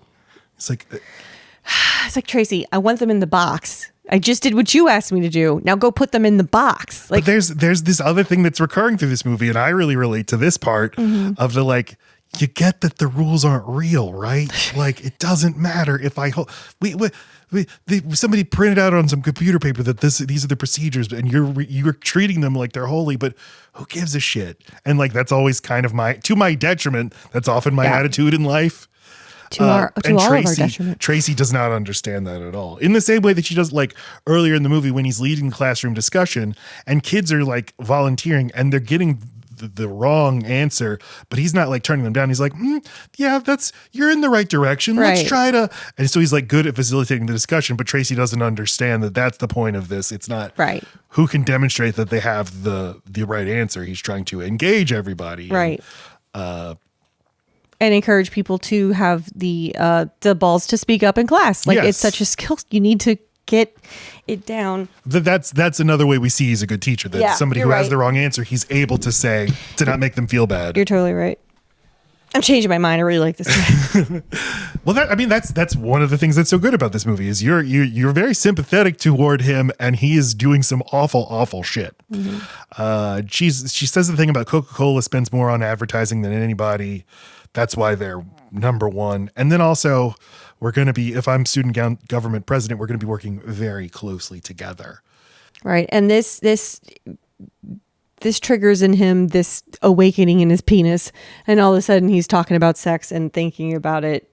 And I guess just immediately, I can't tell, like, he seems to desperately not want to have a lot of time around her because maybe he's worried he'll want to fuck her. Yeah. And so maybe that kind of like forces him into a crush on his wife's best friend. It's like I need to get my dick wet. Like something's going on down there, and this like fill me up disgusting missionary sex with my gross wife is not doing it. I need some strange. And so I just so she does really trigger the downfall of his entire life. He's trying to get pregnant with his wife. And she's like, fill me up. Well, that's a little later. But we see at this part, he goes home. He can't sleep. So he goes down to the basement and opens up his toy chest full of porn VHSs, which are underneath tons of immaculately folded blankets. And then he just watches cheerleader porn while drinking Pepsi. And then he looks at the Pepsi and he's like, oh, Pepsi, of course. Paul P, Pepsi. Yeah. She needs competition. I will elevate Paul, Chris Klein. I mean, what's the deal with Paul? He does not exist. That is not a person I've ever met in my entire fucking life, but it's a totally enjoyable character. He's just all-star, everything, good looking, tall, blessed with a big dick, and just a sweetheart. But tragically breaks his leg while skiing in Aspen or whatever. And so he can't do sports this year. But so he's been a little bummed about that. Everyone likes Paul. There's no way not to like him. He's so sincere and so nice. And it's injured doing a rich person thing. I just realized not on the football field. Yes, 100% doing a rich person thing. Jumping out of his big brand new truck and how's he driving with that leg? Anyway, Paul's fine. And Mr. McAllister has a soft spot for him, but mainly probably just sees like that's a winner right there. So he encourages him to also run because his popularity alone should should make it tricky for Tracy. Well, he's like, well, why? But I don't get it. Why should I run? Tracy's going to be great. And Mr. M starts drawing on the board. Nice. He's so sweet.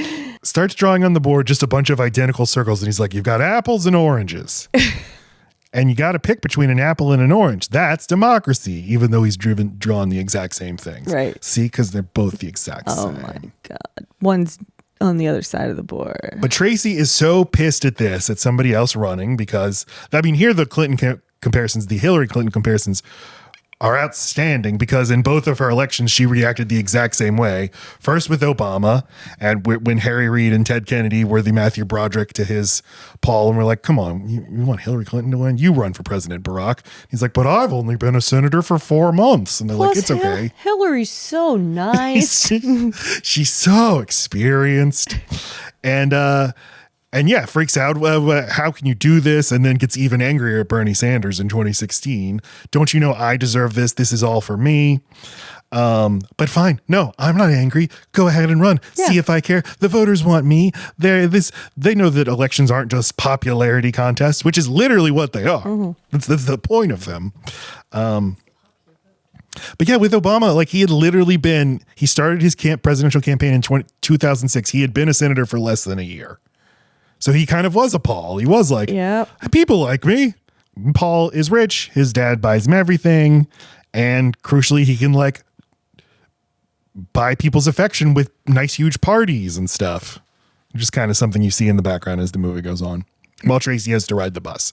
So there's that class element, mm-hmm. which I like. There's no stakes, like Tracy's also spending money and buying a ton of gum and making cupcakes and spending all of her time and office supplies on this election. And if she loses, she's out of that cost and it's for nothing. Where he can do whatever the fuck he wants, mm-hmm. Just with the kind of candidates who are backed by their own financial status and stuff, and just how it's not the same thing. You're doing this and just seeing if it'll work out with a huge safety net underneath you, and you'll be fine. And you totally planned on being totally fine after if this doesn't work out. Where for me, this is the way it's going to work out, or I will not be fine. Yeah. All right. So now we see Tammy, which is Paul's sister, and she's even she's in denial that she's a lesbian, but she likes girls and can't seem to find another girl that also likes girls, or at least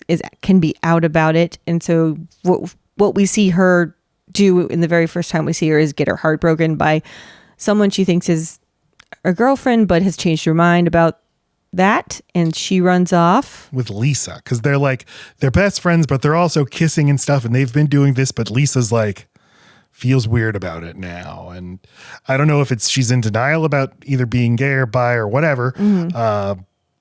Or just really Socials. Was experimenting. But maybe this is clearly Tammy more into the relationship, happy to put her picture in her locker and stuff. And Lisa's embarrassed about it. Well, right. I mean, and saying things about the relationship. I mean, it's not cool. Tammy needs permission for these things because it does bring something out that society's not totally ready for. Well, and more into it because we see Tammy drops a note into Lisa's lap that's I love you so much that if you died, I'd be ground into cement at my dad's factory and poured into your grave. And Lisa's just Jesus Christ. Right. But this is again, this is another person I just feel horrible for and feel for gay or queer teenagers who have to risk and put themselves out there so much more than straight people. I'm I don't know how anybody does it. How does anybody do anything? How does anybody ever find love? And we've learned from personal stuff that so often you don't just get broken up with, you get broken up with and told that the whole thing was bullshit or a lie or a mistake. It's not just this didn't work out. It's this didn't work out and you're a freak and I'm not. I have to fucking burn the earth beneath me. Right. And leave you the person. Yeah. So this is Jessica Campbell, who did not have a very long acting career. She retired in 2002 and then died at the age of 38 in 2020. Okay. But she's very good in this movie. What did she die from? Flu-like symptoms. The cause of death not released. I mean, she wasn't a public figure at the end. Okay. Because I saw 2020. Was it COVID? No, as far as I can tell. But Paul marches into her room. This is a sweet relationship because he's just so oblivious to everything, but he like really loves his sister and is just excited. He's like, gee whiz, Mr. McAllister told me that I should run. Oh, hey, Lisa. Anyways, Lisa marches off. We're not in love. We were just experimenting. And Tammy, in retaliation, decides to run for office, run for the presidency. Wait, did we not skip a step? Step? Don't we need to know that Lisa then immediately blew her brother and started a relationship with him? Like, she doesn't just hate her brother because he's running for president and she doesn't have a girlfriend anymore. That's my literal first bullet, yeah. She hates her brother because Lisa's now sucking her brother's dick. Yeah, it's a cut to Paul being sucked by Lisa just to prove that she isn't gay or whatever.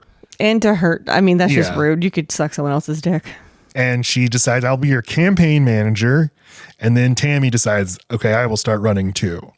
And so Paul and Lisa and Tracy go complain about, the rules to Mr. McAllister. And he's like, she got the signatures that were required. She got them in under the deadline. And I love that Tracy's like, these signatures are all from burnouts. They shouldn't count. That matters. And then back at home, Jim is trying to get his wife pregnant, but he is not able necessarily to perform until he starts fantasizing first about Linda, the other woman, and then Tracy just pops in. And I love the way that their heads just go in. And she's like, Reese Witherspoon's like, do it. Fuck me, Mr. McAllister. Fuck me harder, please. And this works on him. And Jim and his wife are spending a lot more time at Linda's house, giving him their love and support, he says in the narration. Wait, did we say that he got we didn't even say what happened to the friend and that they divorced. Okay, sorry. The friend got divorced. The teacher that fucked Tracy Flick is best friends with Matthew Broderick, and then their wives are best friends, and he... And he gets fired and he's in love with Tracy. And then so that means that his wife's didn't divorce him. So now Matthew and his wife are spending a lot of time with just the ex-wife, and that's their friend. They're not friends with the teacher guy anymore. You're welcome. Okay. Yes. In the narration, he's like, we were there to give her our love and support. And as he's saying this, he's, ogling her ass. Looking down her shirt. And yeah.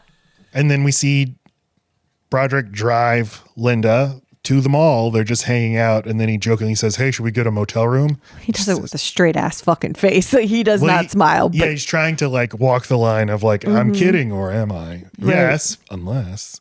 Yes, no. No. And she reacts. She says, don't joke about that.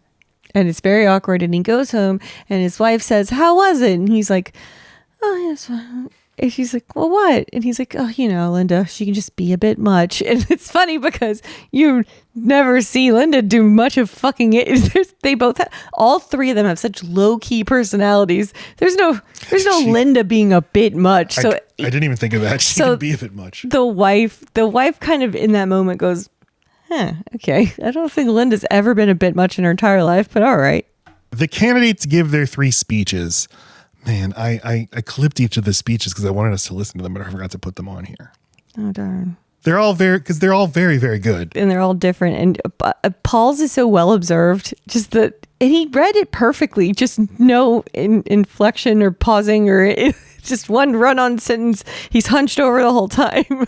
I will be good student president. I'll be good for you just like I was in football game. But Tracy is giving this very politician-y, but very poised, impressive from a 16-year-old, but still ultimately empty. And she's like, but I love the way she's like, I've been, she calls out individual students like Eliza Ramirez, who said she feels alienated from her own homeroom. But it also feels like a true politician where you're like, you got these anecdotes while you were talking to these people in person in the hall, and then you announce them in front of the entire student body. That's fucked up. That you're telling my story. I'm going to be embarrassed now. And it's just like that, you dick. Yeah. Hey, you know how I felt like we had a connection, person running for office when you just came and talked? Wow, he came and talked to me. Oh, and then he went and told my story. And on this stage. Iraq dad, we call him Iraq dad. His son died in Iraq, and he said he likes me. So it's like that, Matt. But it's in addition, it's like she feels alienated from her own homeroom. What the fuck does that mean? And also, what the fuck are you going to do about it? Put her in a new home. But like, all politics was becoming at the time more just symbolic, just symbols, just cultural symbols and emotional symbols, totally divorced from anything politicians are actually willing to do to help improve your lives. Right. Let me just reflect how I hear you saying you feel. And I don't even have to say I'm going to do anything about it. The simple acknowledgement and me getting it right is all that matters. Which is where, the word witness. Witness is so in vogue in the Democratic Party. We see you, we hear you, we witness, we bear witness. Witness! Okay, but... Valhalla! And then... We hear you. We see it. It's unacceptable, all the Palestinians that have died. This does look bad for them. I can see how you wouldn't like that. And then Tammy goes up there and she's like, who cares who wins the election? It doesn't fucking matter. We'll all be depressed. No one's going to be smarter or happier. But I'll tell you this. If I win, I promise I will dismantle the student government and you'll never have to go to one of these stupid assemblies ever again. And they all cheer uproariously.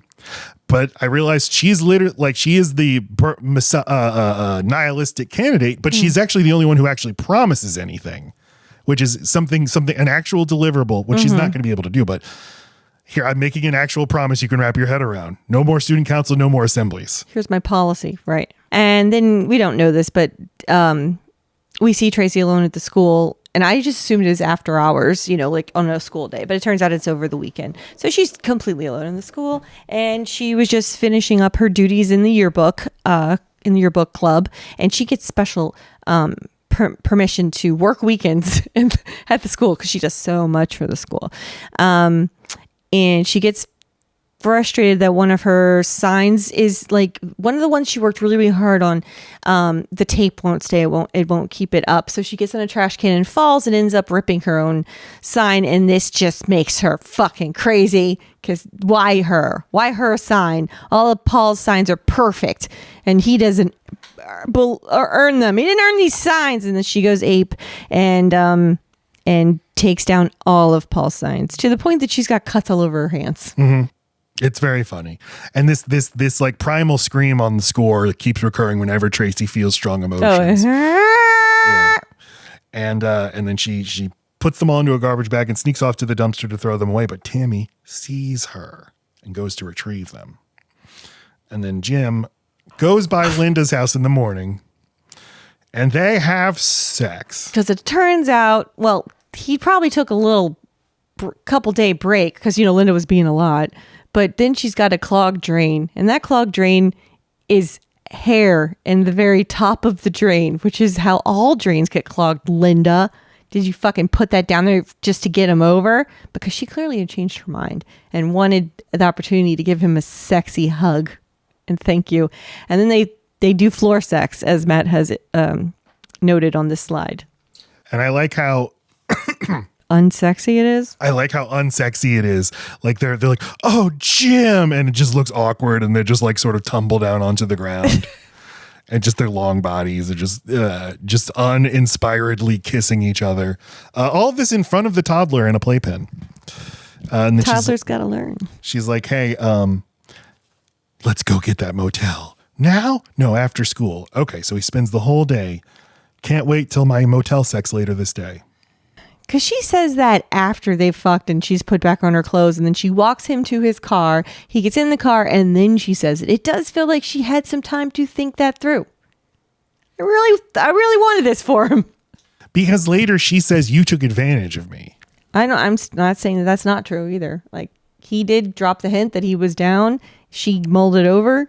So then she invited him back over and they did it. I mean, I don't think that she's lying. I think that she's downplaying how much thought the role she played into it. Well, just that she premeditated what she was going to do before he got there, even if she was still vulnerable to it because she was lonely the entire period of the time, from the time he first made the motel comment to the fucking. Mm-hmm. So he's excited. He goes to school and he's a little late and knows that he's going to go to the motel and fuck her again. And anyway, you know that giddy feeling where you have a crush. But there's the poster scandal to handle. A scandal handle. So it's his job to interview who he thinks might have took the posters down. Paul and Lisa are crying at the principal's office. He goes into the principal's office and they're like, Jim, you need to get to the bottom of who tore the posters down. And he's like, he knows it's Tracy, but he's like, okay, I'll do it. I'll fucking run the interrogation. And he interrogates Tracy. And he's like, I'm just going to tell you, I think you did it. And she's like, no, not I. Listen, I think there are a lot of subversive elements here at Carver, like all the burnouts. She's very bitter about the burnouts. She really doesn't like anyone that gets to do drugs. Yeah, just anybody who's not trying hard. That's offensive to her. Yeah. And then he starts like lecturing her about how, you think it's okay to step on whoever you need to, who's in your way to get ahead. But there's more to life than that. And then she's like, what are you talking about? He's like, let's just say I have a certain friend who inappropriately had sex with a minor. Which doesn't make any sense. How is she stepping on him to get ahead of what? Because we see like this now betrays, like he does actually blame her for what happened to his friend. Whereas he said like he saw it as, described it accurately, an adult in an authority figure preying on a young teenager. But that's before he saw the sexual side of Tracy Flick, which is what she showed him when she held his wrist in his car and said that we'll be working long and hard. And then she made him horny and he blamed her. So like he never saw her sexually or could understand why his friend would be turned on by her. So obviously his friend must have made that happen. But then as soon as she turns him on, she's like, oh, even me, even my innocent, I'm Mr. M and I want to fuck you? Tracy, you piece of shit. You fucking asshole. You totally tore down everything I thought I understood about my great personality. She's the devil. It's so interesting because like she never dresses skimpily or anything. And I don't read when she talks to him in the car that she's actually like making a pass at him or whatever. When I think about it more, I think she was just trying to like express to him like, I know there's shit between us because of your friend, but like I hope you understand I want this to go well. Yeah, and she's like just looking for validation from him. Like, validation. Hey, I'm excited. You're excited too, right? That's all she wants from him the entire time until he pisses her off. And then it's over. But that's why she brings the signatures to his car and she double goodbyes him in the very beginning. And it's just, all of it's just like, tell me I'm good. Tell me I'm special. Tell me you're not mad at me because you're a friend. Tell me we're cool, right? We're cool, right? But we're starting to see like more than that, more than blaming her for what happened to Dave. He's now like, you can see he feels it's unfair that nobody else knows about you. That usually when something like this happens, you become a social pariah or people now know this thing about you. She had sex with a teacher. She's the girl. She's not the goody two shoes. And he's almost like, that's not fair that people don't know that about you. And so like, that's another thing he resents about her. But like people also don't know that about his friend. The only people who know it is his wife because they let both of them leave. Or you couldn't tell on one without the other. So both of them got off, but he doesn't see it that way. Because he lost his marriage. Fine, but he could have gone and taught somewhere else. It was his choice not to do that. Yeah, that's true. He says, he didn't moved in with his parents. There were no file like there.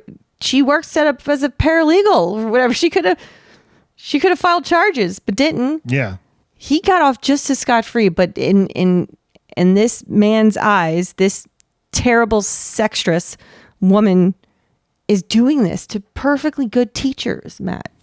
I guess I can see why Tom Perrotta thought it was important to revisit the character because there's nothing in this movie that has Tracy feeling the emotional repercussions of the affair with the teacher. Right.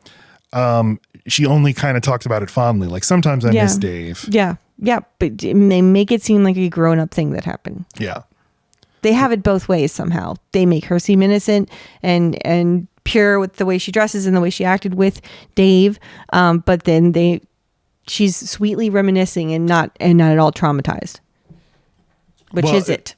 Yeah, she's intellectualized it all. Like that was just an interesting experience that happened to me. I don't know why he had to make such a big deal about it. She already thinks she's very special, so special things just happen to her, and this was just one of those special things. It takes years of being an adult and seeing your kids go through school, or at least just having a kid before you're like, wait. not normal. Yeah. So, I mean, it's like, I'm just a dumb guy. It took me multiple times to watch the movie to see, like, he is really scummy because it's in here, like, no, everybody needs to know that you're a slut. Right. And it's unfair that they don't. And you even see how this fucking election scandal at a random high school ruined his reputation because that small town is that small. And he had to leave over that. That's why he left. That's fucking crazy. So he thinks she could have withstood the social baggage that comes with knowing you fucked a teacher. Mm-hmm. You don't get to go to any school without everyone knowing that. So Tammy comes in and she confesses, I tore down the posters because she wants to get expelled from school and sent to Catholic school, to the all-girls Catholic school. That's her. That's what she's aiming for. Mm-hmm. And Jim is so excited about the motel room. He leaves class. He gives his class a pop quiz. He has 48 minutes to leave, go get a motel room, go to Walgreens and get flowers and candy, set up the motel room, put ice in the sink, unwrap all the little plastic cups. Wash his balls in the shower. I am so fucking stressed watching all of this. And he makes it back to class in time. How? He's totally fine. That's how you know something else has to go bad, because why did all this go so good? Yeah. But I wrote in my notes, he's getting ice like me. I know. Of course, I thought of you. Only I was like, my husband puts it in a bucket. This is somehow fucking gross. You put it in the sink. Yeah, what if you need the sink? You're going to need the sink. That's not what you just use the tub. I'm saying that you've got ice. And what if you need the ice to eat? Now it's in the sink. That's true. Yeah. I need ice for my wine. So the ice bucket serves two purposes. Also, we don't use it to chill anything. He's using it to chill. I was going to explain. Yeah. What do we do whenever we go to a hotel? I always sneak off, and pre-prepare the room for later that night, because I don't want to have to go get ice when we get back to the room, because Laci needs wine ice. Oh yeah. Let's put it on me. You don't want anything to mess up our chances of fucking. Laci. You don't want any kind of we've got no distraction. If she can't find her ice, we're not going to get down. Is that wrong? Is that not true? I enjoy the pre-ice. Yeah, you don't want to leave anything to chance. Okay. After school, rushes back to her house and she doesn't answer the door. And he's spiraling down the pathetic chute. First a bee stings his eye and he's like, ow, fuck, that hurts. And his eye starts to swell up. And then he goes to the motel and he calls Linda and she doesn't answer. And then he goes to his house. But he's at the hotel for a very long time. Like, leaves a really sappy answering machine message of like, well, I'm going to be here. I can't wait to see you. And it's all just so like, oh, buddy.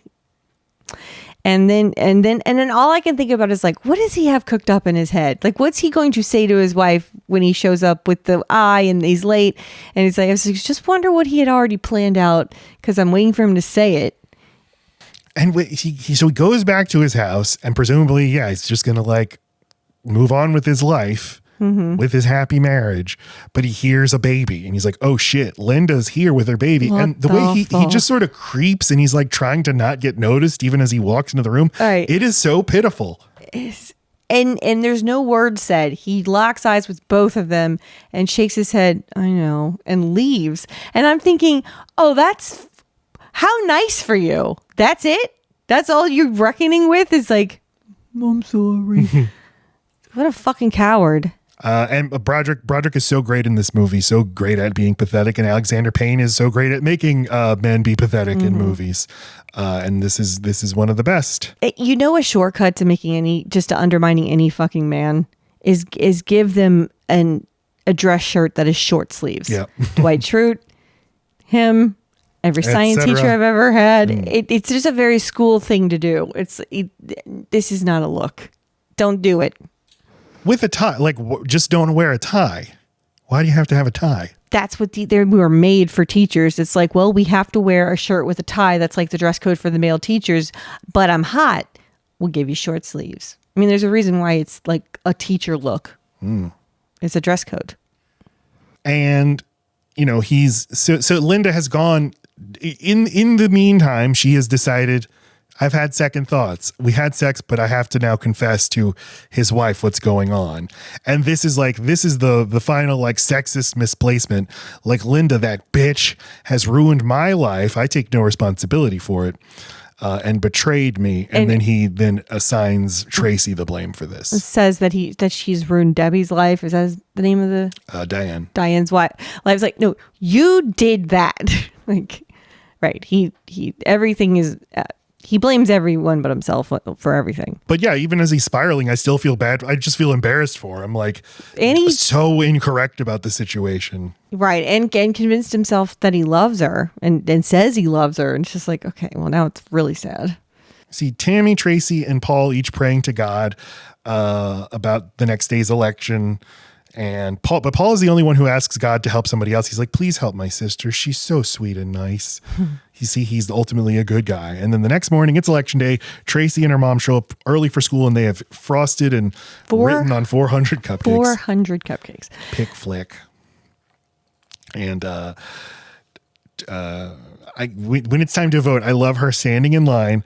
The woman, the volunteer, like voting woman's like, okay, Tracy, come on up. And she's like, Tracy Enid Flick. I know.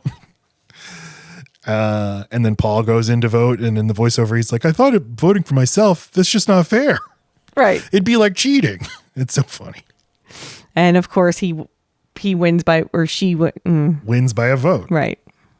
Yeah. So what happens if they tie? They throw it to the House? I know. I wanted to say that's another prediction I might have for the elect. Well, we made our United States presidential election picks, and I said Trump would win, and that's I think Trump's just going to win outright. But I could also see him winning by getting like the election thrown into the House when his Republican governors just refuse to certify election results, and then you're so bored when I talk about this. No, I like it. I just want it on the record if it turns out I'm right. You're on the record. Okay. Records. I love these two dorks from the election committee. I love them. And they love Tracy. They do love Tracy. And they love rules. Look at the way they look. They just look, I mean, they look like me when I was 14. Stupid little haircut. You wish you had the one on the right. You definitely one on the left. That's your hair. I didn't say I was the one on the right. Just letting you know. Because yes, yeah. So they're the election committee. They have the chest full of votes, and they're like, well, and Mr. M's being really weird. Like he's usually part of the. It's like some witch from your coven all of a sudden acting like witching isn't real. It's not fair. Like he's like, we're your good boys. We're your election dorks. Because Mr. McAllister is the teacher that leads the like civic society or whatever it is. Like it's a little club that is learning about democracy and how the government works by participating in a club that helps count the votes for the election. It's like we came up with the rules, like we'll have 2 independent votes and we'll count the votes in the presence of each other. All of this was developed by you, Mr. McAllister. You're the one who's taught us ethics and morals when it comes to democracy and elections and all of that. This is you. This is your teachings. We're showing you that we know it. And then you're acting really dismissive right now because... Are we supposed to let our personal lives interfere with how we actually conduct these elections? That's not been taught. So they're forgiving of him, but they can tell something's going on with him. But he's mean just like maybe one too many times, and I think he's finally. He yells and he says, "We're not electing the fucking Pope here, Larry." But because they know him so well, they even give him the benefit of the doubt. And they're like, "Are you okay, Mr. McAllister?" And he's like, "I'm allowed to have whatever. It's a bee sting. Whatever, get off my back." It's like, that's not what we're talking about. And then he can't find the keys, so he like beats it open or something. They're just like, all right, well, we're gonna make Mr. M real proud when we count these votes real good. Yeah, and they do their job, and he's so sure of himself, election dork number 1, and then Mr. M gets a different count, and that boy is not kowtowing to authority, which you think he would do. No. He's more about like what's right. Well, first he counts them out, and he's like, and Mr. M's like, so who fucking won? He's like, well, you're supposed to count yourself before we. I mean, like, just fucking tell me. And he's like, it was a close one, Mr. M, but it's a squeaker. Tracy took it by 1. He's like, all right, okay, I guess I'll make my own count now. And as he's counting, Tracy, who's gone to the bathroom with a giant wooden hall pass, which I totally forgot about those, walks by the room and tries to get the attention of the dorks. She's like, who won? And how's it going? He gives her a very little thumbs up. Like, it's you. you. It's you. And she goes wild. And Mr. M catches sight of her celebrating. And he's like, it was at that moment that I snapped, seeing her fucking face being happy and celebrating. And he keeps justifying. It's like, she cheated. She ripped down the posters. It's not fair. She cheated. And I think he thinks of this as cheating. You're getting inside information on the tally. It's not fair. So he slips 2 Tracy votes into the trash can. Fucking Which is such a stupid way to cheat. They're both reading the Wall Street Journal for some fucking reason. The 2 kids, they're reading a paper. It's just the school paper. They're just, but who's doing that? Anyway, it's just funny. So he looks over and they're occupied. It's like, just change answers on a couple of these. I guess they're all pen, but it's like, you know how quickly he had an exact count. He gave you exact numbers, and now you're going to change the numbers instead of just changing the answers. Which is what makes Larry the dork so mad. He's like, no, we had 803. Counted the ballots. He's like, it happens. You made a mistake. And this is in the book too. It's just so good. Of like, the adults are like, yeah, stupid little kid, you made a mistake. Right. And him knowing, no, I didn't. I took it so seriously. And you kept telling me all year to take it seriously, and now I'm doing it, and you're changing the rules. What's going on with you, Mr. Beasting? And you're acting like it's dumb to take it seriously. Right, now, you said we're all going to call the 4 corners. We're all going to be witches, and now all of a sudden, you're not a witch. It's not okay. Yeah, we were playing Star Wars, and you wanted to play Harry Potter. It's not fair. That's different, Matt. You keep trying to make that a thing. It's not a thing. The same people willing to play Harry Potter are the same kind of dorks willing to play Star Wars. That's why it's not a big enough. Matt, you are talking about a one-off play date. I am saying we are going to go to our fucking junior year of high school dressed in choke collars, wearing goth clothing, doing hexes. All year. All fucking year. Yeah. And then at the end of the year, you're going to tell me how stupid these hexes have been and how my curses weren't working? Yes, I would be so embarrassed. It's not the same as Harry Potter, motherfucker. Yes, I know. Sorry, that's it. I know. This is not that. He also justifies it by saying, like, who knew how high she would climb in life? How many people would suffer? I had to stop her right now. He blames her for the beasting. He blames her for all of it. It's just like, dude, you're not even talking about your friend anymore. You're talking about you. And then it's at the assembly where they're going to announce the winner. And the winner is, and Tracy stands up before they announce Paul. And he goes up there and he's like, oh, geez, thanks so much, you guys. I promised to be a good president. And then that night, Paul sees Mr. M at the diner having a sad pie by himself. It's like, Mr. M, I can't wait to work on being the president. We're going to have a carnival and a haunted house. It's like, dude, you don't understand budget. What the fuck are you talking about? Also, I'm not at work anymore and I had a really bad day and then there's a bee sting and my dick's not wet. Can you go? And we know a bunch of teachers. I will ask them, like if a student runs into you in the real world, like you feel like, hey, that's work, man. Me talking to you, me being nice to you, that's work. I'm not getting paid for being nice to you in the grocery store. I'm sure there are 2 different kind of teachers. I'm sure I'd be the other one. Yeah. Where I would be delighted, depending on the child. But, he's dismissive here too in voiceover. I think he kind of assumes like she's probably fine, or how she's taking it. Or is it Paul that's like, I wonder how she's doing. She seemed pretty broken up. That's exactly it. Okay. And he's like, Tracy's going to be fine. That's what I'm saying. Yeah. That's so. And then you smash cut to her, like just beside herself, wet faced, crying, convulsing. And she's just in her bed crying. And her mom takes care of her. But then on her way out, she's like, you think maybe it was not enough posters and that you didn't make those changes to your speech that I suggested? Yeah. And it's just like, boom, and then, right there. But then it's like, don't worry about that though. It's like, okay, but worry. Yeah, okay, yes. Like I see everything we need to know now. I've done everything you've ever told me to do, including making my hair look like this, Mom. Do you think as someone my age should have fucking Shirley Temple, Little Debbie ringlets? But look at your ringlets, Mother. You clearly sleep in curlers. You told me to do it. I do it. And now I've lost, and it's my fault. And that's why, like, you can kind of see she's coming into her own, because in the next year, when they show you a year later, she doesn't have her hair like that. She's never looked hotter. She just has her hair like a normal fucking teenager, and she's looking kind of like retrospective and like pensive and just like thinking about stuff like maybe it's not all what maybe I'm doing this wrong. But then she goes to college and kind of undoes all that, and her hair's in curlers. And she just had a moment of introspection. Yeah, so does Paul.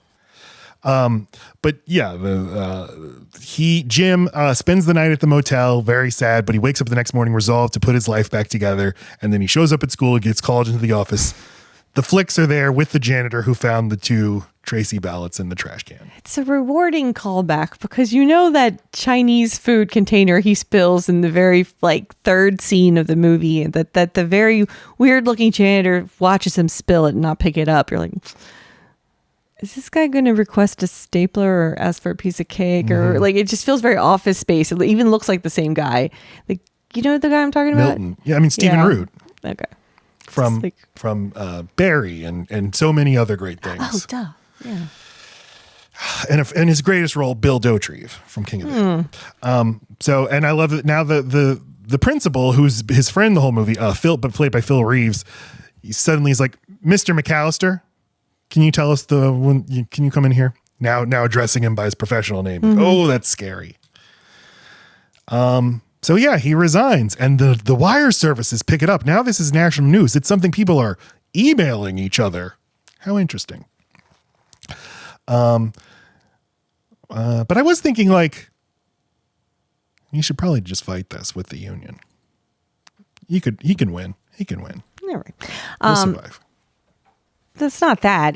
He's about his reputation. He wants to be. He thinks himself as a pillar as an institution, and he's got the support of all these students. And then the principal really backs him up. You know how rare that is to have such a good relationship with the principal. And then it's like one fucking infraction. I do one thing wrong, and it's all undone because my reputation affects your reputation, and you just fucked over this rich guy who has a dad that's important, and this you pissed off this mom who's a busybody little fucking bitch just like her daughter, so you know she's up my ass. And then these fucking election dorks that you made, now they're right up my rectum, so this is affecting me, and now I'm not your friend anymore. Fuck you, get out of Washington. And it's just, you can't rely on any of the relationships you think you've built. You're not an institution. You're just you're propping up someone's reputation, and when you're not doing that anymore, you can get the fuck out. So cut you loose. Because everybody who's in those positions all are relying on their own reputations. So can you really have true friendships with these people? The meritocracy again. The world, the system we live in, it's turning us into competitors against each other. There's no solidarity with each other. You're going to hurt me, so goodbye. Your missteps turn into mine, and I cannot be associated with you. Even if you didn't really mean it. And I know you're hurt. Diane divorces him. Divorces him. And then it's a year later. What did you think about, okay, so I like that they show all this. I mean, you feel like, okay, Mr. McAllister's really gotten a second lease on life. He's always been content with small things. So he's got the tiniest apartment, but he's in New York, and he's got a job at a museum, and he's dating someone who looks just like the wife he just got divorced from, who looks just as not a bit much as all the other women he's tried to fuck. But I asked you, because I knew you were going to watch it again, to kind of look at this scene, and do you feel like she's working for him? Absolutely, because of what she's carrying, she has like some briefing materials. I didn't notice that before. But the movie doesn't tell you, and all it is, and in the voiceover, Matthew Broderick says, "What's she doing in that limousine?" So it's like, to me, this reads as she's a high level intern, and the congressman hired her because she's Reese Witherspoon. She's hot. She's dressed like fucking that Supreme Court lady. I can't think of her Supreme name. Court lady. No, come on, help me, Sandra Day O'Connor. Look at her little fucking thing on her.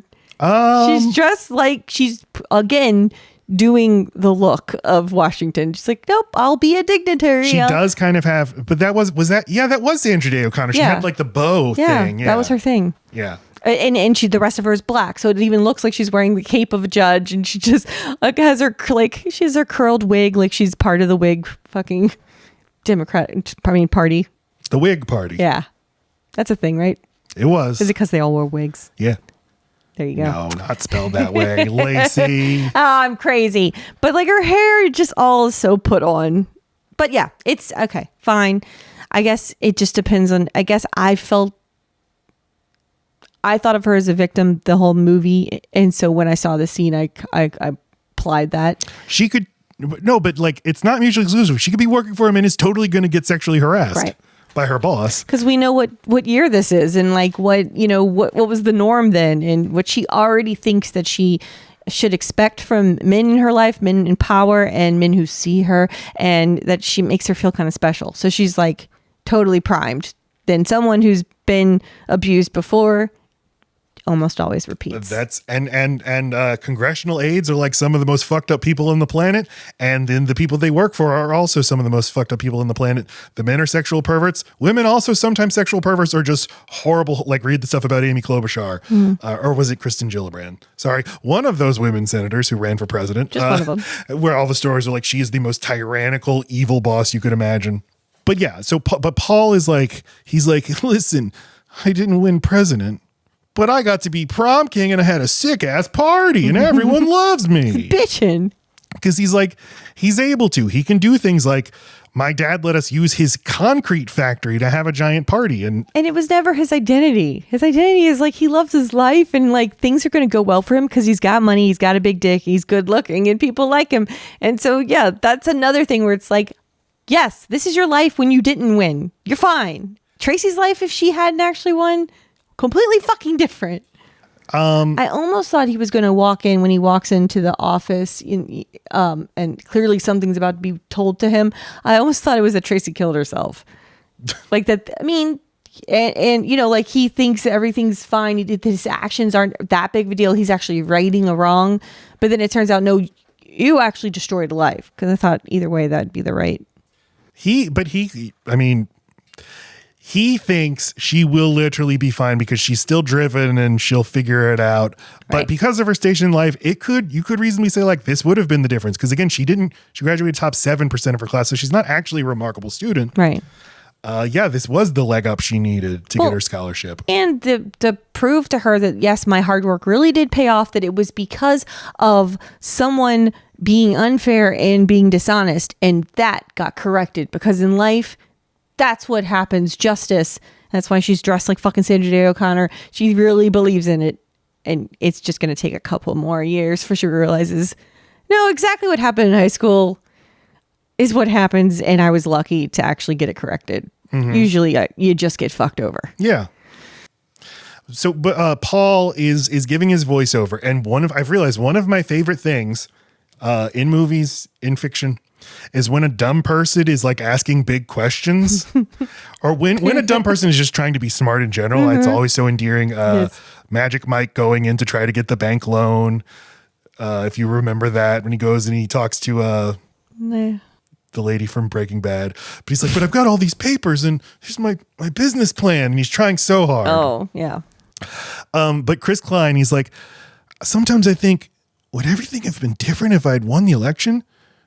Maybe I wouldn't have gone to Yosemite with Clark and Greg. There you go. I love it. Tammy is happy at a Catholic school because she has met Jennifer. And then there's a song, Jennifer.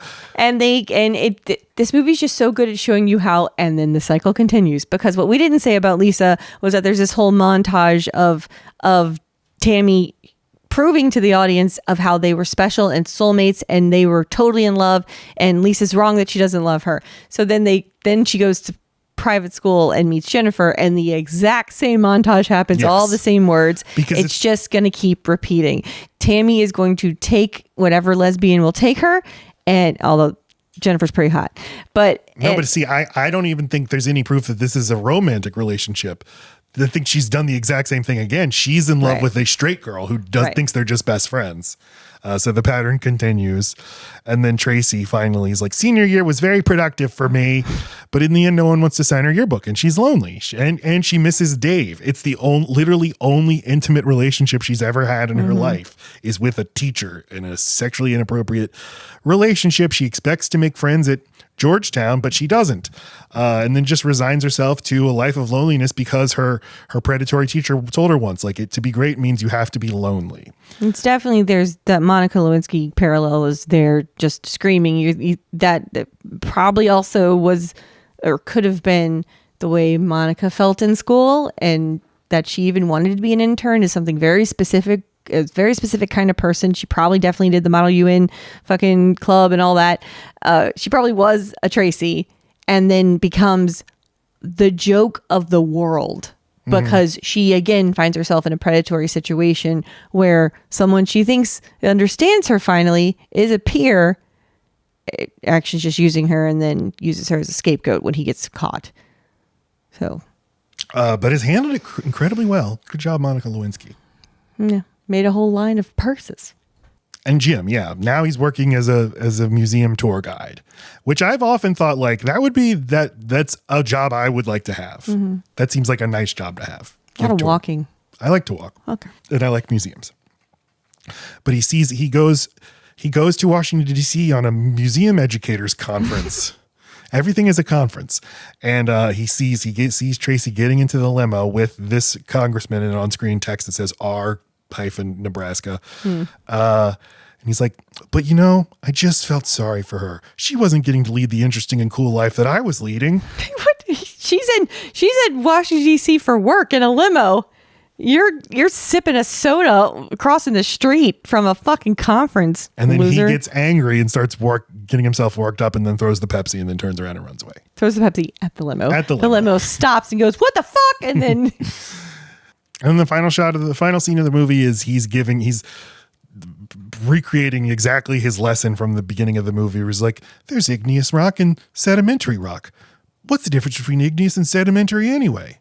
Anyone? And then the little anxious little girl raises her hand with bangs. And he doesn't, and his eyes dart and look at other people. Anyone? Fuck this child. Fuck this stupid know-it-all. Is the anyone, is that supposed to be a Ferris Bueller I don't know. reference? I don't care.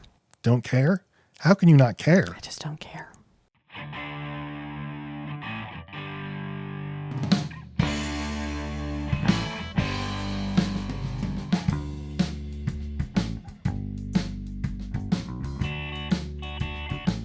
Wait, are we doing Basketball Diaries? Yeah.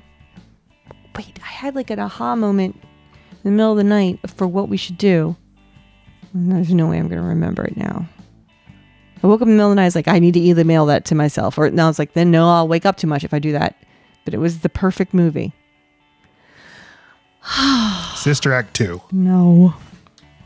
The Goonies. I would do that though. No Goonies. So what are your final thoughts and star ratings for Election? I gave this a 4.5 on Letterboxd. It's just a very well done movie. I really like this director. I like the way the story is told. So like, I don't normally care a ton about like stylistic stuff, but when a director has a thing and I notice it, I appreciate it more.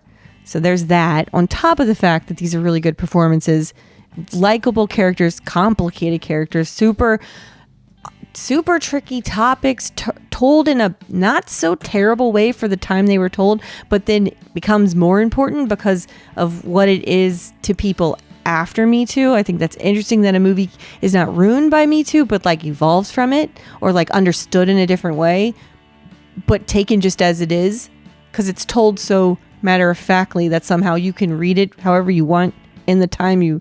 I don't know what I'm trying to say. But anyway, because it does all those... It's not a movie I'm going to watch over and over again, but I love Reese Witherspoon, Matthew Broderick. This is the best you're going to get from him. Yeah. 4.5. I guess I'm going to give it 5 stars because I don't think there's a thing wrong with it. I love the movie. I think that, like you said, it's kind of a living text because you can visit it at different moments in history and see different things. And what I see more than the sexual politics is the tragedy of like thinking you have the ability to rise above your station when you probably don't. Yeah. You can work, you can do all the right things, but you're probably going to end up exactly where your mother is. You're going to have a nice middle-class job and feel like you were cheated out of something. But the reality is, if you're not a Paul, if your dad doesn't own a factory, you're kind of just stuck forever. And in fact, you'll probably be worse off than your mom was. Yeah, I can't even tell you why the half star I'm taking away. I guess I feel like I need to keep my 5 stars for like things that are truly, I walk away feeling blown away or that they're really important to me. And so this one's just like, I give out too many 5 stars, but I am blown away by this movie. And I think part of it is like, maybe because of the subject matter, it doesn't seem like important enough. But think of how hard it is to make a movie like this, to make a comedy like this that has so much to say, that is so stylish, that's 1 hour 40 minutes long, gets in, gets out, has all these great performances, is able to go from to handle all these different kinds of tone. It's just a great movie. I might like it more than Sideways. It might be my favorite Alexander Payne movie. Dang. So what's coming up next, Laci? What is our next episode? Apparently, since I can't remember what I dreamt of in the middle of the night, we're doing Basketball Diaries. I love young Leonardo DiCaprio. I love medium. I love old. I love all of it. Matt does not love young Leo, though, so I'm worried that the performance isn't going to be like the groundbreaking, like amazing, moving thing I remember it being. I do not know why I would have been drawn to a movie like this and watched it multiple times, but I did. And I can't tell you why. It's a little bit, maybe we'll watch it and be like, oh, that's why. But in my memory, it was one that was hard to watch and not like me to get You've stuck brought it on. up so many times since I've known you. It clearly got did you something. under your skin. I know nothing about this movie. All I know is it's vaguely associated with Columbine. That's it. I didn't even know that. And I have a feeling I'm not remembering the majority of the movie. Just the diaries. Not even the basketball. Does he write? Oh my God, is it another fucking movie where he's got a little pencil and a little pad? God damn it. Juliet is so, what's the word? If he's wet in the majority of this movie. You know he's going to be. He looks wet here in the goddamn poster. Leo, get a blow dryer. He's not a dry actor. I'll take him wet. Tell a friend about this podcast because it's a good podcast. People like it. Friendly thing to do. Yes, I've been seeing lots of negative comments, but that's just because more and more people. That's because more and more people are commenting, it now. right? No, like it's like consistently now, all our videos on YouTube get comments. Where before, if we got a comment, like for years, I'd be like, "Woo!" Yeah, or it's like, "Oh, it's my friend telling me, good job, guys." Right. These are people we don't know. Now it happens so often that I'm like, "Yep, another mean comment from someone." Yeah. But we do now have a mixture where there's a nice comment from people we don't know too. Mainly, it's neutral. So how about this? If you're listening, leave us a nice comment. And use a weird name so we don't know we know you. Oh, wait. A lot of people we don't know listen to this podcast. I see, Matt. Okay. I didn't need to say that part. And yet I said it. And if you don't want to comment, then leave us a review on iTunes. Subscribe to the podcast on YouTube, Load Bearing Beams Pod. Follow us on social media, Load Bearing Pod on Twitter. TikTok is load.bearing.beams. Instagram, Load Bearing Beams. Follow me on Instagram at MattStokes9. Follow Laci on Letterboxd at Load Bearing Laci. And listen to my band Rural Route 9, RURAL. ROUTENINE. When you have dementia as an elder man, that is what you will be reciting and mumbling under your breath. Follow us in Letterboxd. What is it, my love? What bit of wisdom do you have to give us before you... Rosebud. Letterboxd. Letterboxd. Letterboxd. Wait, that's the thing. All right. Rural Route 9 is my band. We do the music for Load Bearing Beams. You already said you never let me say this clean. Rural Route 9 is my band. You can find us on Spotify, Apple Music, Amazon Music, Google Play, etc., etc. Give us a listen. You might like that too. Okay, I love you. Goodbye.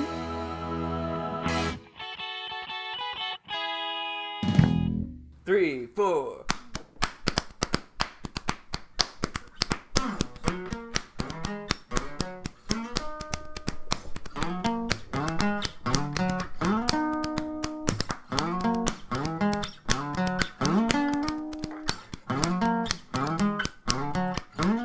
Everybody, Load Bearing Beams, Load Bearing